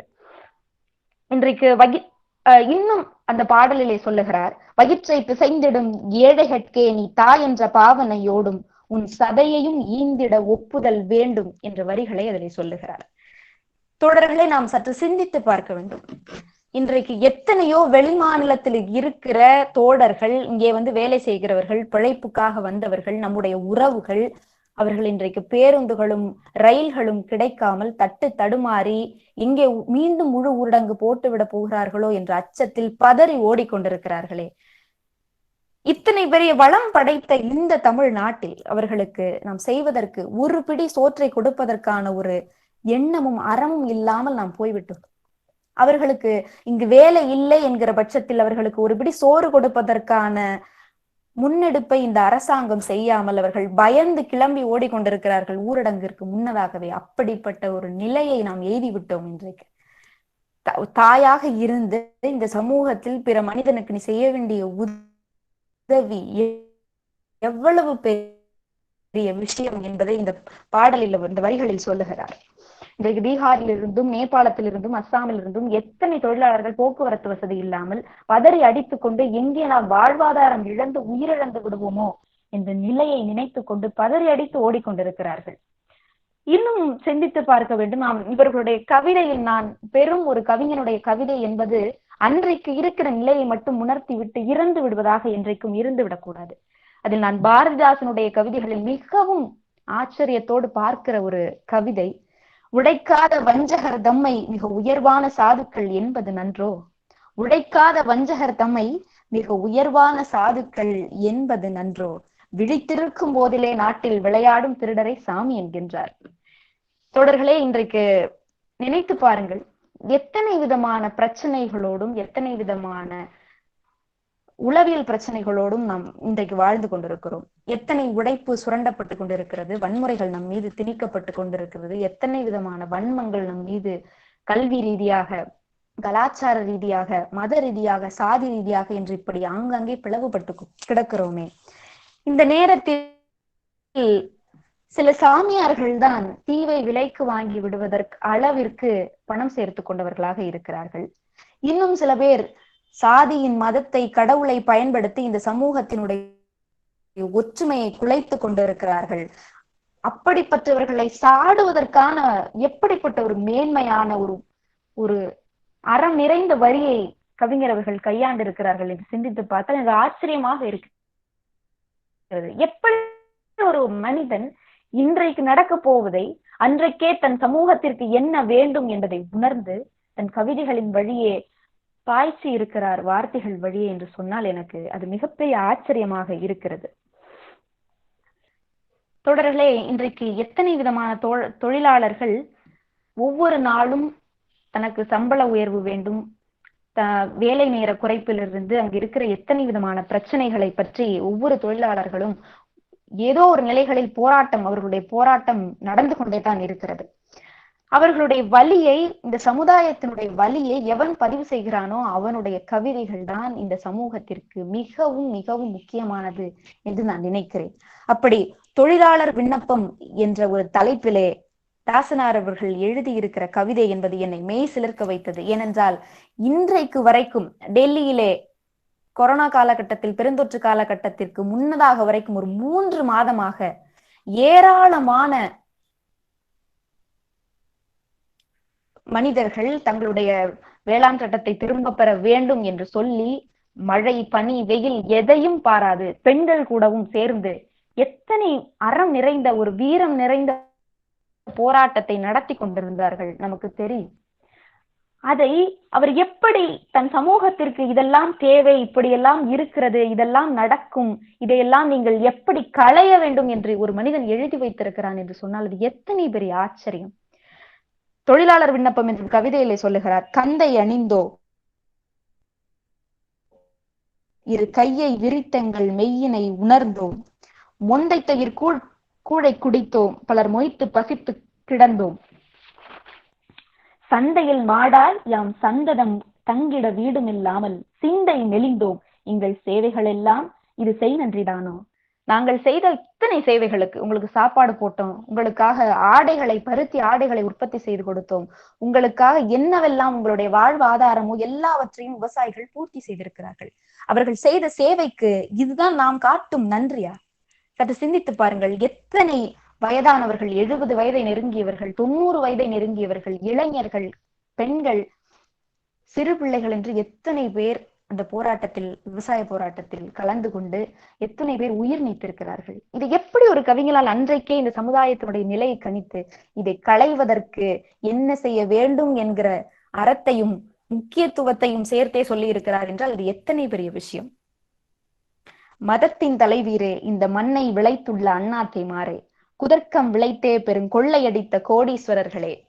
இன்றைக்கு எல்லாம் தனியார் மயமாகிவிட்டது. எல்லா துறைகளையும் தனியார் மயமாக்கிவிட்டு விவசாயிகளையும் நம்மை போன்ற எளியவர்களையும் ரோட்டிலே நிற்கதியாய் நிற்க வைத்திருக்கிற ஒரு அரசாங்கத்தை அன்றைக்கே சாடியிருக்கிறார். இன்றைக்கு எல்லாம் தனியார் மயமாகி இருக்கிறது. எல்லாவற்றையும் தனியார் மயமாக்கி விட்ட இந்த தேசத்தினுடைய நிலை என்னவாகும்? அவர்கள் நிர்ணயிக்கிற கட்டணத்தில் நாம் வாழ்வது என்ன? நம்மை போன்ற எளியவர்களுக்கு அத்துணை எளிய விஷயமா? அதை அன்றைக்கே சொல்லி இருக்கிறாரே, கொள்ளையடித்த கோடீஸ்வரர்கள் வதக்கி பிழிந்தே எங்களை வடிகட்டி எம்மை துடிக்க விட்டேரே. தங்களுடைய சொத்து, தங்களுடைய மானம் எல்லாவற்றையும் பிடுங்கிக் கொண்டு இந்த தேசத்தில் எங்களை யாராக வாழ வைக்க போகிறீர்கள் என்று இந்த சமூகத்தின் மீது மிகப்பெரிய கேள்வியை வைத்துவிட்டு, நீதியின் பெருக்கம் விளை நிலை முற்றம் உங்கள் வசம் பண்ணி விட்டீர் என்று சொல்லி நீங்கள் இதற்காக போராடுங்கள், என்றேனும் ஒரு நாள் விடியல் வந்தே தீரும் என்கிற மேன்மை மிகு தன் வார்த்தைகளாலே இங்கு அவருடைய சமுதாய பற்றை வெளிப்படுத்தி இருக்கிறார். இந்த கவிதை மட்டுமல்ல, தன்னுடைய எல்லா கவிதைகளிலும், அது ஆண் பிள்ளைக்கான தாலாட்டாக இருக்கட்டும், பெண் பிள்ளைக்கான தாலாட்டாக இருக்கட்டும், எல்லாவற்றிலுமே அவருடைய சமூகம் சார்ந்த கருத்துக்கள் இல்லாமல் இருந்ததே கிடையாது. இன்றைக்கு பெண்களுக்கு இழைக்கப்படுகிற அநீதி என்பது மிக கொடுமையானது. பெண்களுக்கு வரதட்சணையிலே தொடங்கி, திருமணத்திலே தொடங்கி, எல்லா விதமான நிலைகளிலும், எல்லா விதமான துறைகளிலும் பெண்களுக்கான அநீதி இழைக்கப்பட்டு கொண்டேதான் இருக்கிறது. ஒரு பெண்ணுக்கு நீதி, அவர் சொல்லுகிறார், லாயத்துல தனித்து கிடக்கிற ஒரு குதிரைக்கு இருக்கிற சுதந்திரம், கணைப்பதற்கு கூட சுதந்திரம் இருக்கிறது, உனக்கு இருக்கா?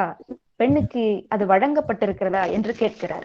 தனித்து கிடந்திடும் லாயம் அதில் தள்ளி அடைக்கப்படும் குதிரைக்கும் கணைத்திட உத்தர உண்டு, கணைத்திட உத்தர உண்டு, வீட்டில் காரிகை நாணவும் அஞ்சவும் வேண்டும். லாயத்தில் தனித்து கிடக்கிற குதிரைக்கு இருக்கிற சுதந்திரம் கூட இன்றைக்கு பெண்ணுக்கு இல்லை என்று சொல்லுகிறார். அவர் சொல்லி பல ஆண்டுகளாகி இருக்கலாம், பல நாட்கள் கடந்திருக்கலாம், ஆனால் இன்றைக்கும் அந்த நிலைதான் நீடித்துக் கொண்டிருக்கிறது. இந்த சமூகம் அதற்கு என்ன பதில் சொல்ல போகிறது? இப்படி எல்லாவற்றிலும் தன்னுடைய கவிதைகளின் வழியாக இந்த சமூகத்திற்கு என்ன வேண்டும் என்பதை உணர்ந்து ஒரு மனிதன் செயல்பட்டு இருக்கிறான் என்றால் அது மிகப்பெரிய ஆச்சரியம் தானே. தோழர்களை, நான் மிக முக்கியமான கருத்தை சொல்லி இங்கு நிறைவு செய்யலாம் என்று நினைக்கிறேன். இன்றைக்கு இந்த பெருந்தொற்று காலத்திலே ஒரு மிக முக்கியமான சில நிகழ்வுகள் இங்கே நடைபெற்றுக் கொண்டிருக்கின்றன. இஸ்லாமியர்கள் தங்களுடைய மசூதியை மருத்துவமனைகளாக மாற்றி இருக்கிறார்கள். அது போற்றுதலுக்கும் வணங்குதலுக்கும் உரியது. ஆனால் அவர்களை இந்த நாட்டை விட்டு விரட்டுவதற்கான சில செயல்முறைகளும் அவர்களுக்கு இருந்த குடியுரிமைகளையும் பறிப்பதற்கு நாம் அஞ்சாமல் இருந்திருக்கிறோம் தானே. அதை இப்படி சொல்லுகிறார் பாவேந்தர் அவர்கள், மிக்க மத வெறியார் மேல் நிலையை எய்தி விட்டால், மிக்க மத வெறியார் மேல்நிலையை எய்தி விட்டால் தக்க முஸ்லீமை தாக்காதிருப்பாரோ? இதை எப்படி அவரால் கணிக்க முடிந்தது என்று எனக்கு தெரியவில்லை. ஆனால் அப்படி மத வெறியோடும் தன் மதம் பெரிது என்று சொல்லுகிறவர்களுக்கும் கூட இன்றைக்கு அவர்கள் எல்லோரும் வாழட்டும் என்று சொல்லி இந்த மிகப்பெரிய நோன்பு காலத்திலும் கூட அவர்களுடைய மசூதி அவர்கள் விட்டு தந்திருக்கிறார்கள் மருத்துவமனைகளாக மாற்றுவதற்கு. அது மட்டும் இல்லாமல் பெரு வெள்ளமும் பெருமழையும் வந்த போது கூட அவர்கள் தங்களுடைய மசூதிகளை தங்குவதற்கு மக்களுக்கு, பொதுமக்களுக்கு இடத்தை கொடுத்துவிட்டு ரோட்டிலே வந்து தொழுகை செய்தவர்கள் இஸ்லாமிய தோழர்கள். அவர்களுடைய ஒற்றுமையை பேண வேண்டும் என்பதை இப்படி சொல்லுகிறார், இயேசு மதத்தார் முஸ்லிம்கள் எல்லோரும் பேச்சில் திராவிடர் என் பிள்ளைகளை என்று உணர்க என்று சொல்லுகிறார் என்றால் இந்த மனிதனை என்ன சொல்லி எனக்கு இங்கே ஆற்றுப்படுத்துவது என்று எனக்கு தெரியவில்லை. இதை விடவும் கைமை நிலை பற்றி பேசுகிறார். இந்த கைம்பெண்களுடைய நிலை என்பது இன்றை வரை இன்றைக்கு வரைக்கும் மாறிவிட்டதா என்று கேட்டால் அது மிகப்பெரிய கேள்வியாகத்தான் இருக்கும். தோழி அவர்கள் கைமை நிலையை பற்றி எழுதுகிறார், குழந்தை திருமணத்தை பற்றி எழுதுகிறார். எல்லாவற்றையும் சொல்லிவிட்டு அவர் மிக முக்கியமான ஒன்றாக நான் இதை பார்க்கிறேன். ஏனென்றால் ஒரு தாலாட்டில் கூட இந்த சமூகத்திற்கு நீதி சொல்ல முடியும், அறம் சொல்ல முடியும், பண்பாட்டை சொல்ல முடியும், சமுதாயத்திற்கான கருத்தை சொல்ல முடியும், சமுதாயத்தினுடைய மேன்மையை பேண முடியும் என்று சொன்னால் தாலாட்டில் கூட அதை செய்திருக்கிறார் என்று நான் சொல்லுகிறேன்.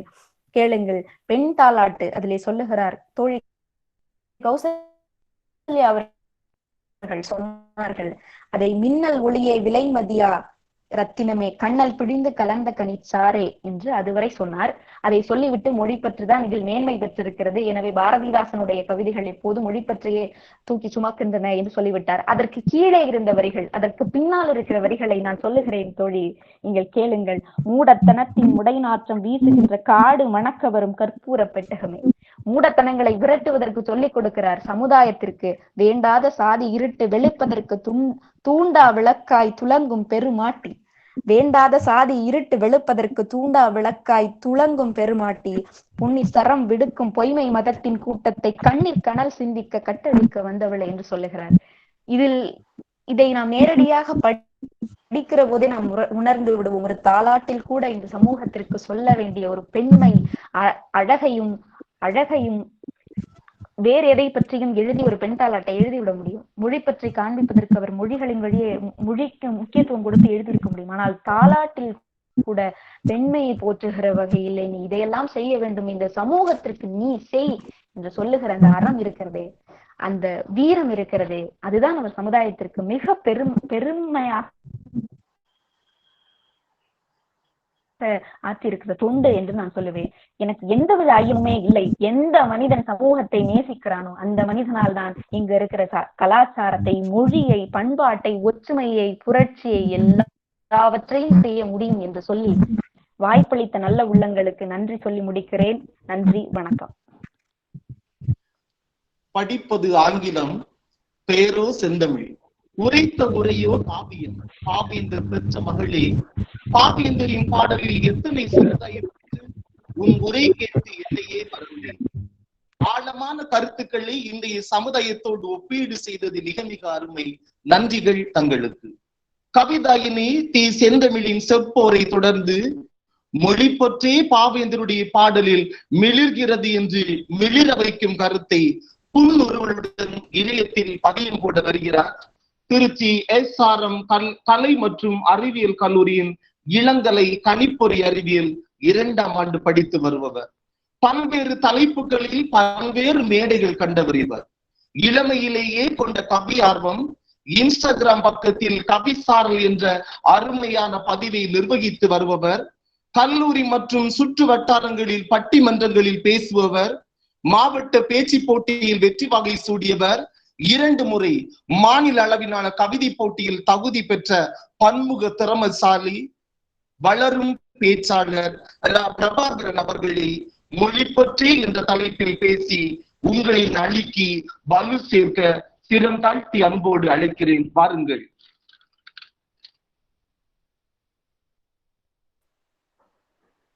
திங்களோடு பிறந்தவளும் தென்றலோடு நடந்தவளும் தென்பொதிகை சந்தனத்தில் விட்டிருந்த தாயவளும் எந்தையும் தாயும் மகிழ்ந்து கூலாவி சிந்தை இழுத்திட சிறந்தவளும் எந்த நாவசிக்கும் நற்றமிழ் நங்காய் வாலி முத்தம் தந்து முகம் தரவும் முத்தமிழ் மங்காய் வாலி என்ற தமிழ்த்தாயினை வழங்கியும் பைந்தமிழ் இலக்கிய பேரவை பாரதிதாசனின் இந்த நினைவு நாளிலே அழகிய ஒரு பற்றுப்பற்றத்தை ஏற்படுத்தி கொண்டு சிறப்பாக நடத்தி கொண்டிருக்கும் அனைத்து நல்லுறங்களுக்கும் என் முதற்கண் வணக்கம். நடுவர்களுக்கும் முதற்கண் வணக்கம். இங்கே அத்துணை பேச்சாளர்களின் உரையை கேட்டுக்கொண்டிருக்கும் இணையவழி பார்வையாளர் அனைவருக்கும் என் வணக்கத்தை கூறி என்னுரையை தொடங்குவதில் நான் பெருமகிழ்ச்சி அடைகின்றேன். நான் செய்யுள் வலுவில் பல கருத்துக்களை கூற எனக்கு ஆசை இல்லை. ஏனென்றால் பாரதிதாசன் எதில் சிறந்த, அதாவது அவருடைய கவிதையிலே சிறந்தது என்பது என்னென்றால் என்ன, மிகவும் அதிகமாக புலப்படுவது மொழி பற்றா, சமுதாய பற்றா. என்னுடைய கருத்தை நான் இங்கே ஆணித்தரமாக பதிய விரும்புகின்றேன். அனைவரும் கூறினீர்கள், அதாவது சமுதாய பற்றுதான் என்று சிலர் கூறினர், என் அணியிலே மொழி பற்றுதான் என்று சிலர் கூறினர். அனைவரையும் ஏற்றுக்கொள்கின்றேன். பாரதிக்கு சமுதாய பற்று, பாரதிதாசனுக்கு சமுதாய பற்று இல்லை என்று நான் கூற மாட்டேன். பாரதிதாசனுக்கு மொழி பற்று இல்லை என்று நான் கூற மாட்டேன். இரண்டுமே அவருக்கு இருக்கின்றன. அதில் எது உயர்ந்தது என்பதுதான் இங்கே கேள்வி. நிச்சயமாக என்னுடைய கேள்வி, நீங்கள் ஒன்றை நோட்டு நான் புரிந்து கொள்ள வேண்டும். என்னுடைய கேள்வி என்பது என்ன என்றால், மொழி பற்று, அதாவது இன்று தமிழ் தெரிந்தவன் தான் கண்டிப்பாக தமிழை பற்றி கவிதை படிக்க முடியும். அது ஆணித்தரமான ஒண்ணு. தமிழ் தெரியாதவர்கள் யாரும் கவிதை படிக்க முடியும். நீங்க உடனே காமராஜர் கேட்கலாம், அவர் படிக்கவே இல்லை, நிறைய விஷயங்கள் பண்ணார் அப்படின்னு. கிடையாது. அவருடைய வாழ்க்கையோடு இயந்த தமிழ். எத்தனை மேடைகளில் பேசியிருப்பார், எத்தனை மேடை பேச்சுக்களை கேட்டிருப்பார், எத்தனை சுதந்திர வீர முழக்கங்களை கேட்டிருப்பார். அத்தனையும் சேர்ந்தே அவருடைய தமிழ் பழக்கம். ஆகையால் மொழி மீது பற்று வைக்காதவன் சமுதாயத்தின் மீது பற்று வைத்து என்ன பயன்? இப்படி ஒரு கேள்வி. மொழி மீது பற்று இருந்தால் மட்டுமே மொழியின் முத்து வடிவங்களே நிச்சயமாக சமுதாயத்தின் வடிவங்களாக மாறக்கூடியது. அனைத்திலுமே அவர் எழுதிய கவிதைகள் அனைத்திலுமே தமிழ் என்ற வார்த்தைக்கு முக்கியத்துவம் கொடுத்திருப்பார். 75 நூட்களோ 73 நூட்களோ எழுதியிருக்கிறார். நிச்சயமாக ஒவ்வொரு நூலிலுமே, அது இயற்கையாக இருந்தாலும் சரி, இருண்ட வீடாக இருந்தாலும் சரி, அழகின் சிரிப்பாக இருந்தாலும் சரி, விசிராந்தியராக இருந்தாலும் சரி, தேச விடுதலை போராட்ட பாடல்களாக இருந்தாலும் சரி, அனைத்திலுமே தமிழ் என்ற வார்த்தையை அங்க வைத்திருப்பார். ஒரே வரி போதும். அந்த பட்டிமன்றத்துல எத்தனை வரிகளும் பேச வேணாம், ஒரு வரி போதும். அந்த ஒரு வரியை நான் வாசிக்கிறேன் நடுவர் அவர்களே. இந்த வரியை மட்டும் நீங்க தீர்ப்பு சொல்லும் போது மனப்பாடமா வச்சுக்கோங்க. இந்த வரியை எடுத்துக்கிட்டு நீங்க தீர்ப்பு சொல்லுங்க. மங்கை ஒருத்தி தரும் சுகமும் எங்கள் மாத்தமை கீழில்லை என்று வைப்போம். இந்த வரிக்கு நான் விரிவாக்கம் சொல்ல விரும்பல. நிச்சயமாக இந்த வரியை விட தமிழுக்கு சிறந்த ஒரு பாரதிதாசன் தொண்டாற்றிருக்க முடியும் என்றால் இல்லை. தமிழ் சிறந்த மொழி என்பதற்கு இந்த ஒற்றை வரி சாட்சி என்பது என்னுடைய கருத்து. நிச்சயமாக பாரதிதாசன் ஸ்னேகா அக்கா பேசினாங்க, ரொம்ப நல்லா பேசினாங்க. அவங்க ஒரு டாபிக் எடுத்து பேசினாங்க. அதாவது, எண்ணரும் தமிழ்நாட்டுக்கண் எல்லோரும் கல்வி கற்று பன்னரும் கலைஞானத்தால் பராகரமத்தால் அன்பால் உன்னத இமயமலை போல் ஓங்கிடும் கீர்த்தி எய்தி என்புற்றார் என்று மற்றொரு ஈம்பிடக்கேற்ற எண்ணாலோ. நிச்சயமாக இது ஒரு சமுதாய பற்றிய கவிதை தான். இதை நீங்க நல்லா முதல்ல பார்க்கணும். எண்ணரும் தமிழ்நாட்டின் கண், எண்ணரும் தமிழ்நாட்டின் கண். இந்த இடத்துல தமிழ் இருக்கு. எண்ணரும் நாட்டின் கண்ணு போட்டிருக்கலாமே, எண்ணரும் இந்திய நாட்டின் கண்ணு போட்டிருக்கலாமே. கிடையாது. பாரதிதாசன் தமிழ் மகன், ஒரு தமிழ் தாயின் மூத்த புதல்வன். பாரதியார் இறந்தப்ப ரொம்ப, அதாவது தமிழ் மக்களுக்கு ஒரு பேர் இழப்பா இருந்தது. அந்த பேர் இழப்பை கரெக்டா பூர்த்தி செஞ்ச ஒரே நபர் பாரதிதாசன். ஒரு முறை ரெக்கார்டிங் தேட்டருக்கு போனாரா பாரதிதாசன். பாடல்கள் நிறைய பாடல் சினிமாவில் பாட்டு பாட்டுக்குன்னா எல்லாரும் தெரியும். ரெக்கார்ட் பண்ண போனாரா. அப்போ ஒரு டைரக்டர் சொன்னாரா, எங்க மானுங்கிற வார்த்தை உதைக்குது அப்படின்னாரா. என்னங்க, மானுங்கிறது தமிழ் எவ்வளவு பெரிய ஒரு அற்புதமான வார்த்தை. மானே தேனே பொன்மானே அப்படின்னு பேசிட்டே போலாம், நீங்க மானுங்கிற வார்த்தை உதைக்கிறது அப்படின்ட்டு அசிஸ்டன்ட் டைரக்டர் சொல்லியிருக்காரு. இல்ல நீங்க பாட்டு எழுதுன்னு ஒரு கூப்பிடுங்க, நம்ம கேட்டுருவோம் அப்படின்ட்டு. பாரதிதாசன் வந்திருக்காரு. அதே நான் தான் என் பாட்டு எழுதுனேன், நான் தான் மானேன்னு போட்டேன் அப்படின்னு சொல்லியிருக்காரு. இங்க மானுங்கிறது வேணாம், ஏன்னா மானு கொஞ்சம் உதைக்குது, வேற வரி போடலாம் அப்படின்னாரு. அதுக்கு உடனே பாரதிதாசன் என்ன சொன்னாரு, அவருக்கு தமிழ்ங்கிற வார்த்தையில, அதாவது மானுங்கிற வார்த்தையில ஒரு அழகான எதிர்முனைக்கு அந்த பாடலை வடிச்சிருக்காரு. ஒரே சொன்னோடனே அவருக்கு பொறுக்கல. ஏண்டா மடப்பையில மானு உதைக்காது, கழுதைதான் உதைக்கும் அப்படின்ட்டு அந்த இடத்த விட்டு வந்துட்டாரு. அது போல அந்த அளவுக்கு தமிழ் மீது பற்றுக்கொண்டார். எதிரணியில பேசுறாங்க சமுதாய பற்று அப்படின்ட்டு, நிச்சயமா அவங்க பேச்சுக்களை மதிக்கிறேன். ஆனா அவங்களுக்கு ஒரு சிந்தனை தானே. அதாவது இன்னொரு ஊர்ல ஒரு கிராமத்துல பழமொழி சொல்லுவாங்க, கேள்விப்பட்டிருக்கே. அதாவது பேய்க்கு வாக்கப்பட்டவன் புளிய மரத்துல ஏறிதான், வழியே இல்லை. பேய கல்யாணம் பண்ணா புளிய மரத்துல ஏறிதான். அது போல சமுதாய பற்று தலைப்பு எடுத்துட்டோம்னா அதற்குரிய கருத்துக்களை பேசுதான். அது நானா இருந்தாலும் சரி, மற்றவங்களா இருந்தாலும் சரி. அது போல கருத்துக்களை சொல்லும் போது அதற்கான வடிவங்கள் அங்க இருக்க வேண்டும். ஒவ்வொரு கருத்துக்கள், எத்தனை வார்த்தைகள், எத்தனை மொழிகள், எத்தனை நடைகள், எத்தனை எதுகை முனைகள், எத்தனை கவிதை, எத்தனை இயல்பு, எத்தனை நாடகங்கள் இருக்கட்டும், அத்துணையிலும் தமிழ் என்ற வார்த்தைக்கு அவன் முக்கியத்துவம் கொடுத்திருப்பான். தான் பாரதிதாசன். எங்கள் வாழ்வும் எங்கள் வளமும் மங்காத தமிழ் என்று சங்கே முழங்கு. எங்கள் வாழ்வும் எங்கள் வளமும் மங்காத தமிழ் என்று சங்கே முழங்கு. எங்களுடைய வாழ்விலும் எங்களுடைய வளம் மத்தியிலும் தமிழ் என்றுமே வங்கி போகாது. தமிழ் என்ற வார்த்தைக்கு, எங்கள் உயிருக்கு என்ற வார்த்தைக்கும் அர்த்தம் வேறில்லை என்பதற்கான சான்றுகளும் அவன் கொடுத்திருக்கிறார். என்னுடைய ஒற்றே கருத்து என்னவென்றால், மொழிப்பற்றை நேசித்து, மொழியை அவன் யோசித்து, மொழியை அவன் சிந்தித்து, மொழியை உயிர்படுத்தி, இத்துணை கவிதைகளையும் இத்துணை நாடகங்களையும் அத்துணையும் படைத்ததால் தான் நிச்சயமாக அவன் இந்த சமுதாயத்திலே உயர்ந்து நிற்கின்றான். ஒரு சமுதாய கவியை படைக்க வேண்டுமெனில் நிச்சயமாக அவன் தாய்மொழி நேசிக்க வேண்டும். ஒரு தமிழுடைய எதுகை, மோனை, இயல்பு, நயம், துணைநயம், சந்தம் அனைத்தையும் நேசித்து வருவதால் தான் ஒரு மிகப்பெரிய ஆகச்சிறந்த கவிதையை இயற்றிட முடியும். அத்துணை நேசங்கள், அதாவது தமிழை நேசிக்கக்கூடிய ஒரு மிகப்பெரிய பண்பு இருந்தாலே அவர் அந்த இடத்திலே சமுதாய பற்றிய கவிதைகளை வடித்திருக்கிறார். என்னுடைய ஆணித்தரமான இதுதான். சமுதாய பற்றிய கவிதைகள் மிகப்பெரியது. அந்த கருத்துக்களை, சமுதாயப்பட்ட அந்த கருத்துக்கள், தலைவாரி பூச்சூடி பெண்ணை பாடசாலைக்கு போயின்ற அந்த பாடல்களை படிக்கும் போதெல்லாம் மிக அருமையாக இருக்கும். அந்த பாடல்ல கடைசி அதாவது ஒரு 10-15 லைன் வந்து தமிழ் வார்த்தையே இருக்காது. உடனே அதை சமுதாய கவிதைன்னு சொல்லக்கூடாது. கடைசியில பாத்தீங்கன்னா தெரியும், தமிழ்நாட்டின் பெண்கள் அப்படிங்கிற வார்த்தை இருக்கும். அதுபோல ஒவ்வொரு வார்த்தையிலும் தமிழுக்கு அவர் முக்கியத்துவம் கொடுத்திருக்கிறார். இதுல இருந்தே தெரிகிறது பாரதியாரோட மொழிப்பற்று, பாரதிதாசனோட மொழிப்பற்று எந்த அளவுக்கு இருக்கின்றது என்று நம்ம பேசணும். அப்படின்ட்டு கலைஞர் வந்து பாரதிதாசன் ரொம்ப பிடிக்கும். ஏன்னா ஒரு தடவை வந்து கலைஞர் ஒரு மேடையில பேசும்போது சொல்றாரு, என்ன சொல்றாரு, புறநானூறு வாசிக்கிறாரு. புறநானூறு வந்து ஒரு சாதாரண செயல் வடிவம். அதை வந்து ஆகச்சிறந்த எல்லோரும் படிக்கக்கூடிய ஒரு செயல் வடிவாக மாற்றியது வந்து பாரதிதாசன் தான். ஒரு மேடையில அவர் பேச பேச பேச அத்துணை பார்வைகளும் வியந்து பாக்குறாங்க. ரொம்ப ஐயப்பா பயங்கரமா பேசுறாரா, புறநானூறு கதையை படிச்சு கூட இங்க பயங்கரமா இருக்கல அப்படின்னு பேசுறாங்க. கிடையாது. கடைசியில எண்டிங்ல சொல்றாரு கலைஞர், இதனால் எதுன்னு அல்ல, புறநானூற்றில் இருப்பதும் அல்ல, புறநானூற்று எழுதிய காவியத்தை தழுவி பாரதிதாசன் அவர்கள் நமக்கு புரியும்படி எழுதியது. அந்த இடத்துல அவருடைய ஒட்டுமொத்த தமிழ் மீது ஒட்டுமொத்த பற்றும் அங்கே வெளிப்படுகிறது. தமிழுக்கு எல்லாமே இருக்கு. தமிழ் வந்து மனிதனுக்கு தேன் போன்றது, தமிழ் மனிதனுக்கு பால் போன்றது, தமிழ் மனிதனுக்கு இனிமை போன்றது, எண்ணற்ற கருத்துக்களை அவர் படைத்திருக்கிறார். என்னுடைய வாதம், நான் மீண்டும் மீண்டும் சொல்லிக் கொள்வது, என்னுடைய வாதம் என்னவெனில், மொழியை நேசிக்கும் ஒரு நாள் மட்டுமே சமுதாயத்தை நேசிக்க முடியும். மொழி பற்றிய கவிதைகளை படைத்த பிறகுதான் அவர் சமுதாயம் பற்றிய கவிதைகளை படைத்திருப்பார் நிச்சயமாக. அதாவது தாயை படித்தவனை யார் தடுத்தாலும் விடாதே, தமிழை படித்தவனை தாய் தடுத்தாலும் விடாதே அப்படின்னு சொல்லியிருப்பார். அதுபோல தாய்க்கும் தமிழுக்கும் வித்தியாசமே இல்லை அப்படிங்கிற ஒரு ஒருமித்த குரலை ஏற்படுத்தியிருப்பார் பாரதிதாசன். நிச்சயமா அங்க இருக்கிற பேசினவங்க எல்லாம் பயங்கரமா பேசினாங்க. எனக்கு அவ்வளவுக்கு பேச தெரியாது. ஏன்னா என்னை பொறுத்த வரைக்கும் ஒரு பாயிண்ட் சொன்னா சுருக்கமா சொல்லிட்டு பாயிண்ட முடிச்சிடணும், அவ்வளவுதான். என்னுடைய பாயிண்ட் இதுதான். நிச்சயமா ஒரு மொழியை நேசிக்கிற ஒருவரால் தான் சமுதாயத்தை பற்றி கவிதை எழுத முடியும். மொழியை நேசிக்காததால் சமுதாயத்தை பற்றி கவிதை எழுத முடியாது. எனவே வாய்ப்புக்கு நன்றி, வணக்கம்.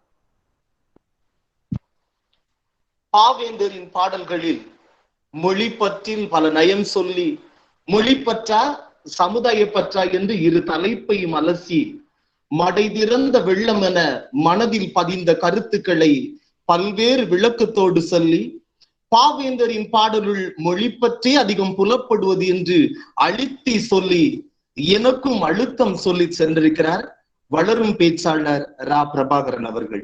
நன்றிகள் வளரும் பேச்சாளர் அவர்களே. நிகழ்வின் இறுதி பேச்சாளராக அருமையான கருத்துக்களை ஆழமாக கேட்டு எப்படியும் எங்கள் அணிதான் வெற்றி பெறும் என்று சொல்லக்கூடிய உத்வேகத்தில் ஆந்திர தேசத்தில் குப்பம் திராவிட பல்கலைக்கழகத்தில் முதுகலை தமிழ் பயின்று வரும் இவர் விருதுநகர் மாவட்ட இளம் தமிழர் இலக்கிய பேரவையின் பொறுப்பாளர். பல்வேறு பட்டிமன்றங்களில் பேசி முத்திரை பதிக்கும் தமிழ் மலர்.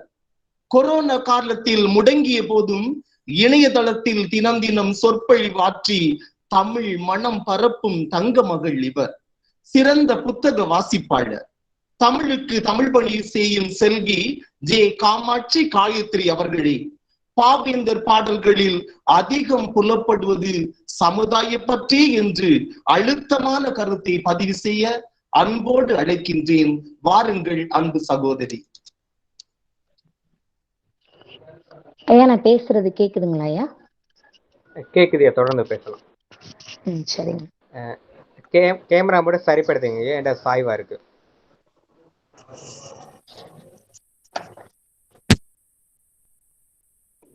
சரியா இருக்குதுங்களா? தொடர்ந்து பேசுங்க. சரிங்க. சூளம் ஏந்திய சிவனின் கைகள் சிலுவை சுமக்கட்டும். இயேசுவும் மாதமிருமுறை ஏகாதசி விரதம் இருக்கட்டும். எல்லா உயிரிலும் அல்லாஹ் உள்ளான் என்று ஆழ்வார் பாடட்டும். அரணும் மறையும் சிறந்தவன் என்று அப்துல்லா சொல்லட்டும் என்ற மதநல்லிணக்க கவிதையை முன்வைத்து என் உரை தொடங்குகிறேன். தளத்தில் பயணிக்கும் அனைத்து தமிழ் சொந்தங்களுக்கும் அன்பு வணக்கம். இந்நாள் ஒரு நன்னாள். நம் வாழ்க்கை புத்தகம் தன்னில் புன்னெழுத்துக்களால் பொறிக்கப்பட வேண்டிய பொன்னாள். ஆம், தமிழுக்கு மாபெரும் பணி செய்த பாரதிதாசன் அவர்களுடைய பிறந்த நாள் அன்று இந்த அருமையான வாய்ப்பு நல்கிய பைந்தமிழ் இலக்கிய பேரவை உறுப்பினர் அனைவருக்கும் எனது மனம் நிறைந்த நன்றிகள். பாரதிதாசன் பாடல்களில் அதிகமாக புலப்படுவது சமுதாய பற்றுதான் என்பதே எனது வாதம். நடுவர் அவர்களே, எதிரணியினர் அனைவரும் பாரதிதாசனுடைய பாடல்களில் மொழிப்பற்றுதான் அதிகம் மிஞ்சி இருக்கிறது என்று ஆணித்தரமாக பதிவு செய்துவிட்டு சென்றிருக்கிறார்கள். நான் அவர்களுக்கு சற்று தெளிவுபடுத்த வந்திருக்கிறேன். நடுவர் அவர்களே, இந்த உலகில் முதலில் தோன்றியது நிச்சயமாக மொழி கிடையாது. குழுவாக உருவாகிய சமுதாயம்தான் முதலில் தோன்றியது. அதிலிருந்து அவர்களுடைய உணர்வுகளை புலப்படுத்துவதற்காக பரிணமித்ததுதான் மொழி. இதனை நன்கு உணர்ந்தவர் பாவேந்தர் பாரதிதாசனார். இன்று மொழிப்பற்று என்று நாம் அவருடைய பாடல்களை பிரித்து கொண்டிருக்கிறோம் அல்லவா? தமிழ் சமுதாயத்தினர் மட்டும்தான், தமிழை தன் உயிரென நினைத்த தமிழ் சமுதாயத்தில் மட்டும்தான் அவருடைய மொழிப்பற்று பற்றி பேசுவார்கள். ஆனால் அவருடைய சிந்தையில் உதித்த ஆகச் சிறந்த சமுதாய சிந்தனைகள் எல்லாம் உலகில் உள்ள அனைவரும் பாராட்டக்கூடியவை. அவர் மொழியை மட்டும் பேசவில்லை.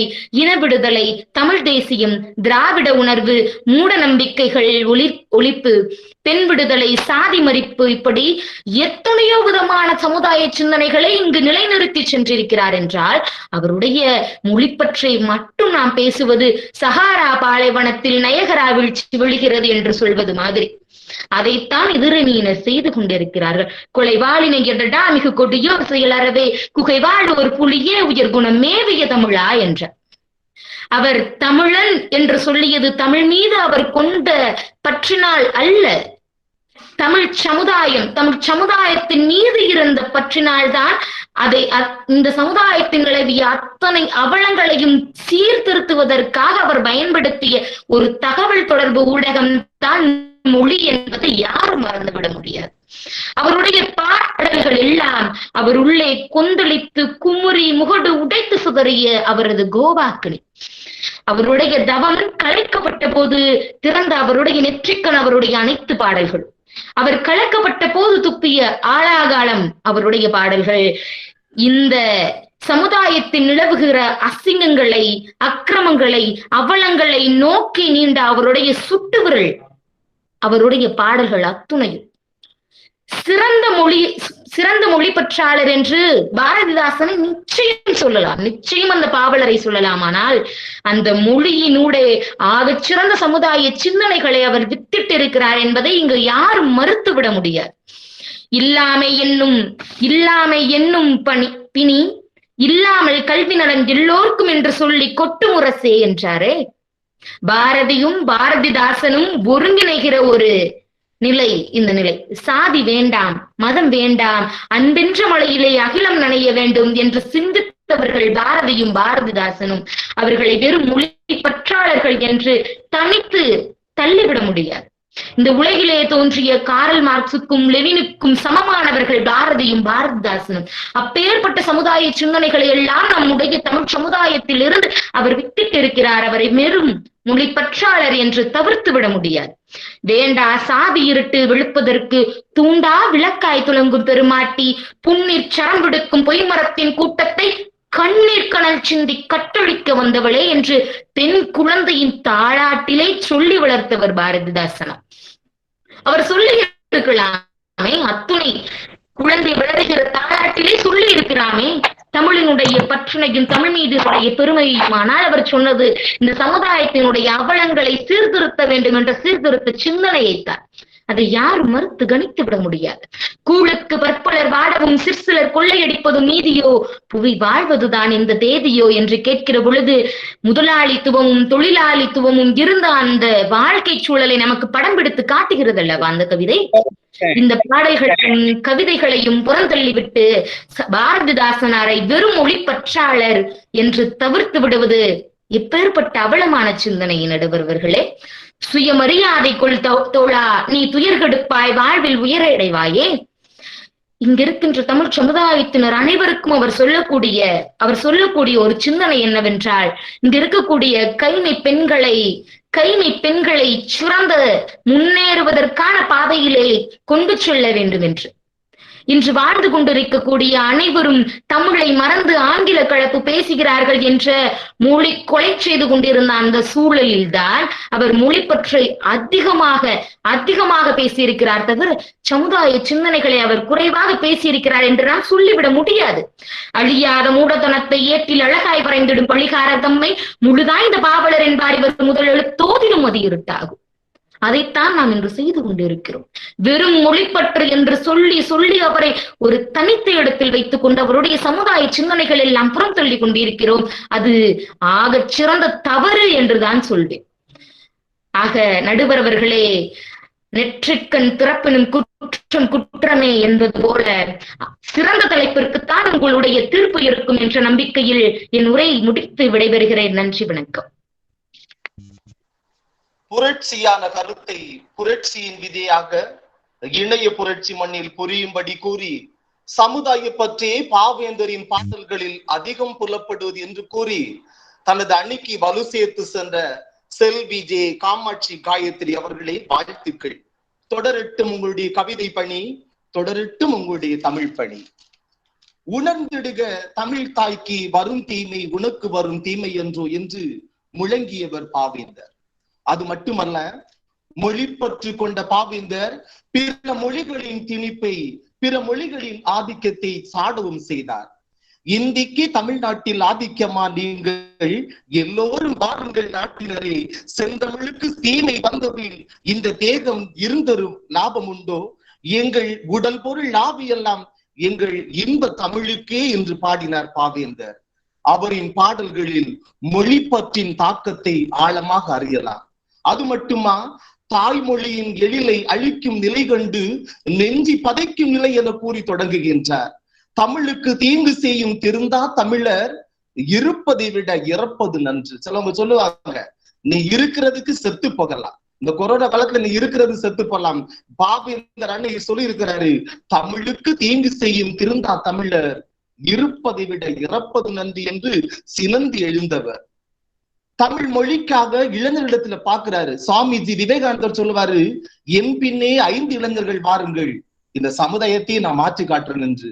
பாவேந்தர் பாரதிதாசன் அன்னை சொல்லியிருக்கிறார் இளைய சமுதாயத்தை பார்த்து, வரிப்புலியே தமிழ் காக்க எழுந்திடு என்று இளைஞரை நோக்கி கூறி தன் பாடலை எழுச்சி விட்டுகிறாரு. உணர்ந்திடுக தாய் தமிழுக்கு வரும் தீமை உனக்கு வரும் தீமை என்றோ என்று எச்சரிக்கவும் செய்கின்றார். தனது பாடல்களில் மொழி பற்றி மேல் நோக்கி கூறும் பாவேந்தர் படைப்பாற்றல் வியந்து கூறப்பட வேண்டிய ஒன்று. பேசி முடித்த பேச்சாளருடைய கருத்தை அடிப்படையில் கொண்டு பாவேந்தருடைய மொழி ஆளுமை, மொழி பற்றி தெளிவாக காண முடிகிறது. மொழி பற்று பாவேந்தரின் சமுதாய கருத்தை பதிவிடும் நுழைவாயிலாக இருக்கிறது. மொழி பற்றால் சமுதாய அவலங்களையும் சாடுகின்றார் பாவேந்தர் பாரதியார். பாவேந்தரின் பாடல்களில் சமுதாய பற்று மிளிர்கிறது. ஏழை எளியவர் துயரை, உழைப்பருடைய துன்பத்தை, பெண் விடுதலையை, சாதிய கொடுமையை, சமய சிக்கல்களை வெளிப்பட எடுத்து கூறுகின்றார். பிறர் உழைப்பை சுரண்டக்கூடிய ஆலை முதலாளிகளை மனதில் பதிந்த வஞ்சகத்தை, சூழ்ச்சியை இவ்வாறு பாடுகின்றார். அழுக்கு துணிக்குள்ளே அறத்தோடு பிணைத்துள்ள அவ்வுயிரே என்றன் ஆறுயிராம் என்று கூறிய பாவேந்தர் சமுதாயத்தில் பெண் விடுதலையை பெற அன்றாடம் பெண்கள் படக்கூடிய வேதனையை அருமையான பாடலில் விளக்குகின்றார். ஆடை அணிகலன் ஆசைக்கு வாசமலர் தேடுவது ஆடவருக்கு சேதி திருத்துவதும் அஞ்சுவதும் நாணுவதும் ஆமை போல் வாழும் கெஞ்சுவதுமாக கிடக்கும் மகளிர் குலம் மானிட கூட்டத்தில் வலுவற்ற ஓர் பகுதி என்ற ஆழ்ந்த அனுதாபர்கள் போற்றக்கூடிய பாவேந்தர் பெண்கள் கல்வி அறிவு பெற்று சமுதாயத்தில் சிறப்புடன் வாழ பெண் கல்வி முக்கியம் என்று சமுதாய உணர்வோடு பாடுகின்றார். கல்வி இல்லாத பெண்கள் களர் நிலம், அந்த நிலத்தில் புல் விளைந்திடலாம், நல்ல புதல்வர்கள் விளைவதில்லை, நல்லறிவுடைய மக்கள் விளைவது நவிலவோ நான் என்று பாடியுள்ளார் பாவேந்தர். அது மட்டுமல்ல, சாதியும் சமயமும் அகன்ற மக்கள் மகிழ்வோடு வாழ வேண்டும் என்று தன் பாடலில் பதிவிடுகின்றார். சாதி பிரிவு, சமய பிரிவுகள், நீதி பிழைகள், நியம பிழைகளும் மூட பழக்க வழக்கங்களும் எல்லாம் முயற்சி செய்து ஓட செய்தல் என்று கூறியிருப்பார். இவ்வாறு பாவேந்தரின் பாடல்களில் சமுதாய பற்றி விரவி கிடப்பதை பேச்சாளர்களின் பல்வேறுபட்ட கருத்தின் அடிப்படையில் இங்கு இறுதி தீர்ப்பை நான் சொல்ல விளைகின்றேன். எளிய நடையில் தமிழ் நூல்கள் எழுந்திட வேண்டும், இலக்கண நூல் புதிதாக ஏற்றுதல் வேண்டும். வெளியுலக சிந்தனையில் புதிதாக விளைந்துள்ள இவற்றினுடைய பெயர்கள் எல்லாம் கண்டு தொழிவுறுத்தும் படங்களோடு சுவடியெல்லாம் செய்து செந்தமிழை செழுந்தமிழாய் செய்வது வேண்டும். எளிமையினால் ஒரு தமிழன் படிப்பில்லை என்றால் இங்குள்ள எல்லோரும் நானிட வேண்டும் என்று பாடி தனது பாடலால் மொழி பற்றியும் சமுதாய பற்றியும் ஒருங்கே கூறுகின்றார் பாரதியார். இரு தரப்பின் கருத்துக்கள் அடிப்படையில் வெவ்வேறு சான்றுகளுடைய அடிப்படையில் பல்வேறு விளக்கங்களில் பாவேந்தருடைய பாடல்களில் வெளிப்படுத்தி கூறினாலும் தமிழ் உலகிற்கு பாடல் தந்து இன்று பல்கலைக்கழகமாக பாவேந்தராக புரட்சி கவிஞராக புரட்சி கவியாக வாழ்ந்து கொண்டிருக்கக்கூடிய பாவேந்தரின் பாடல்களில் புலப்படுவது மொழிப்பட்டு மட்டுமல்ல, மொழியை மூலமாக கொண்டு, மொழியை கருவியாக கொண்டு சமுதாயத்தின் பல்வேறு நிலைகளை வெளிப்படுத்தினார் பாவேந்தர் பாரதியார். ஆக பாவேந்தர் பாரதிதாசனுடைய பாடல்களில் அதிகம் புலப்படுவது சமுதாய பற்றி என்று சொல்லக்கூடிய வெற்றியின் தலைப்பை இங்கு அறிவித்து தமிழ் உறவுகளுக்கு நன்றிதனை காணிக்கையாக்கி நல்லதொரு தருணத்தில் நல்லதொரு தலைப்பை நல்கி நல்ல அருமையான நிகழ்வை இணைய வழி தந்த பைந்தமிழ் இலக்கிய பேரவைக்கு கண்களில் கசிந்திடும் அன்பின் துளி நீரை நன்றியாக்கி நம்ம பாவேந்தர் நாம கொண்டாடுவோம் என்று முழங்கி வாய்ப்புக்கு நன்றி கூறி விடைபெறுகிறேன். நன்றி, வணக்கம். வாழ்க தமிழ்.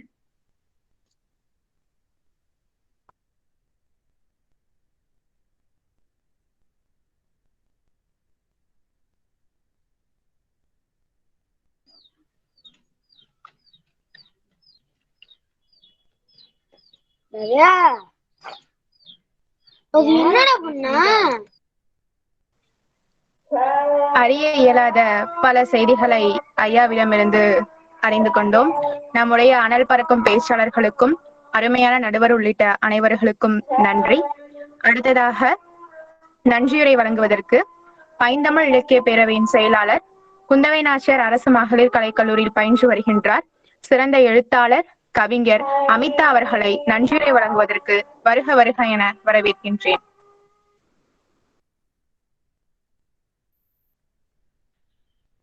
தூங்கும் புலியை பறை கொண்டெழுப்பினோம், தூய தமிழரை தமிழ் கொண்டெழுப்பினோம், தீங்குறு பகைவரை இவனென்று நீக்குவோம், செந்தமிழ் உணர்ச்சி வேல் கொண்டு தாக்குவோம் என்ற பாரதிதாசனின் வரிகளை வணங்கி துவங்குகிறேன்.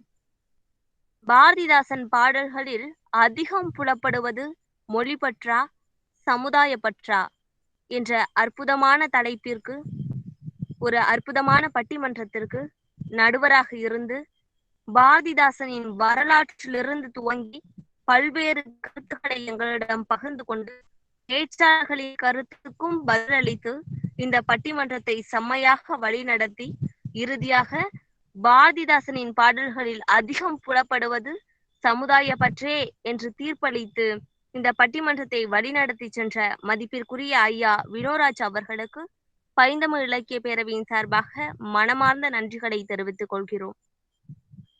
மேலும் மொழி பற்றே எனும் தலைப்பில் பேச தொடங்கி தன் தலைப்பிற்கு எத்துணை வலிமை சேர்க்க வேண்டுமோ அத்துணை கருத்துக்களையும் பதிவிட்டு மிகவும் உணர்ச்சி பொங்க பேசிய சகோதரர் கிருஷ்ணன் அவர்களுக்கும் தனக்கே உரித்தான பாணியில் மொழி பற்றுக்கு மேலும் வலிமை சேர்க்க பல்வேறு கருத்துக்களை தொகுத்து மிகவும் அழகாக பேசி சென்ற அன்பு தோழி கௌசல்யா அவர்களுக்கும், மொழி பற்று இல்லாமல் எவ்வாறு சமுதாய பற்று இருந்திட இயலும் போன்ற பல்வேறு கேள்விகளை எழுப்பி பாரதிதாசனின் வாழ்க்கை நிகழ்வுகளையும் ஒப்பிட்டு மிகவும் அற்புதமாக பேசி சென்ற சகோதரர் பிரபாகரன் அவர்களுக்கும், மேலும் எவருக்கும் நாங்கள் சளைத்தவர்கள் இல்லை என மொழி பற்றுக்கு எதிராக சமுதாய பற்றே எனும் தலைப்பில் தன் இனிமையான குரலால் பெண் கல்வி, சாதி ஒழிப்பு போன்ற பல்வேறு கருத்துக்களை எடுத்து கூறி தன் தலைப்பிற்கு வலிமை சேர்த்த அன்பு சகோதரி சினேகா அவர்களுக்கும்,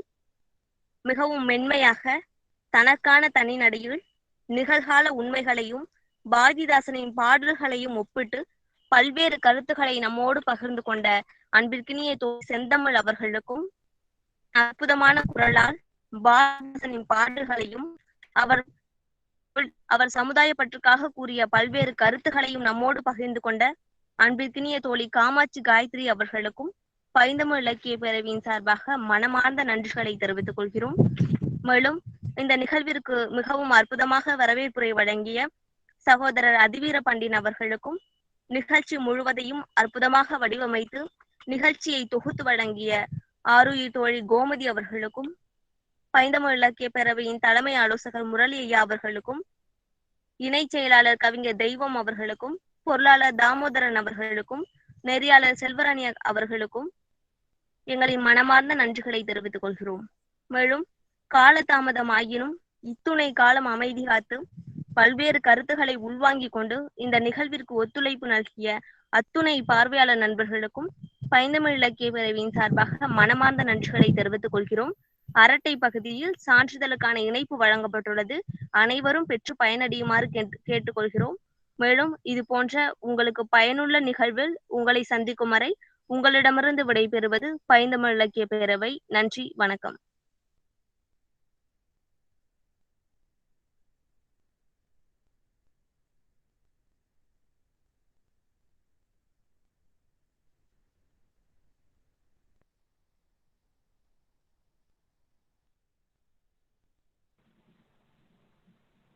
சிறப்பானதொரு நன்றியுரை வழங்கிய அமிதா அவர்களுக்கு நன்றி.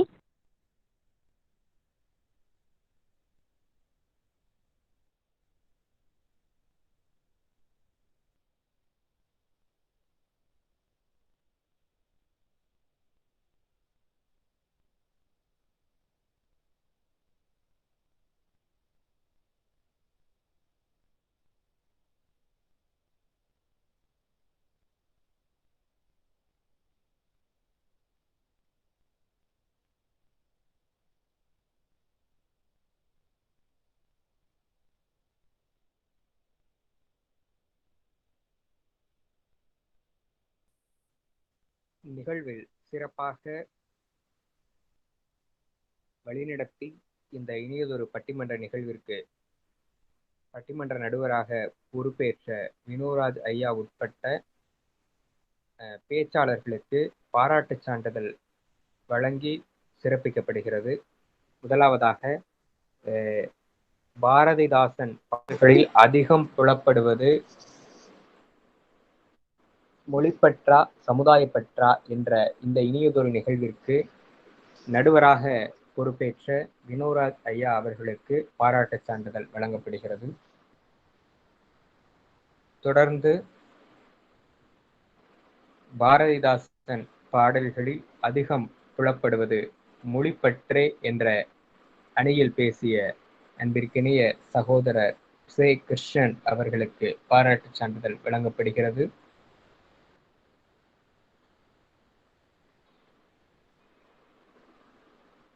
தொடர்ந்து அதிகம் புலப்படுவது மொழிப்பற்றே என்ற அணியில் பேசிய பேச்சாளர் சகோதரி கௌசல்யா அவர்களுக்கு சான்றிதழ் வழங்கி சிறப்பிக்கப்படுகிறது.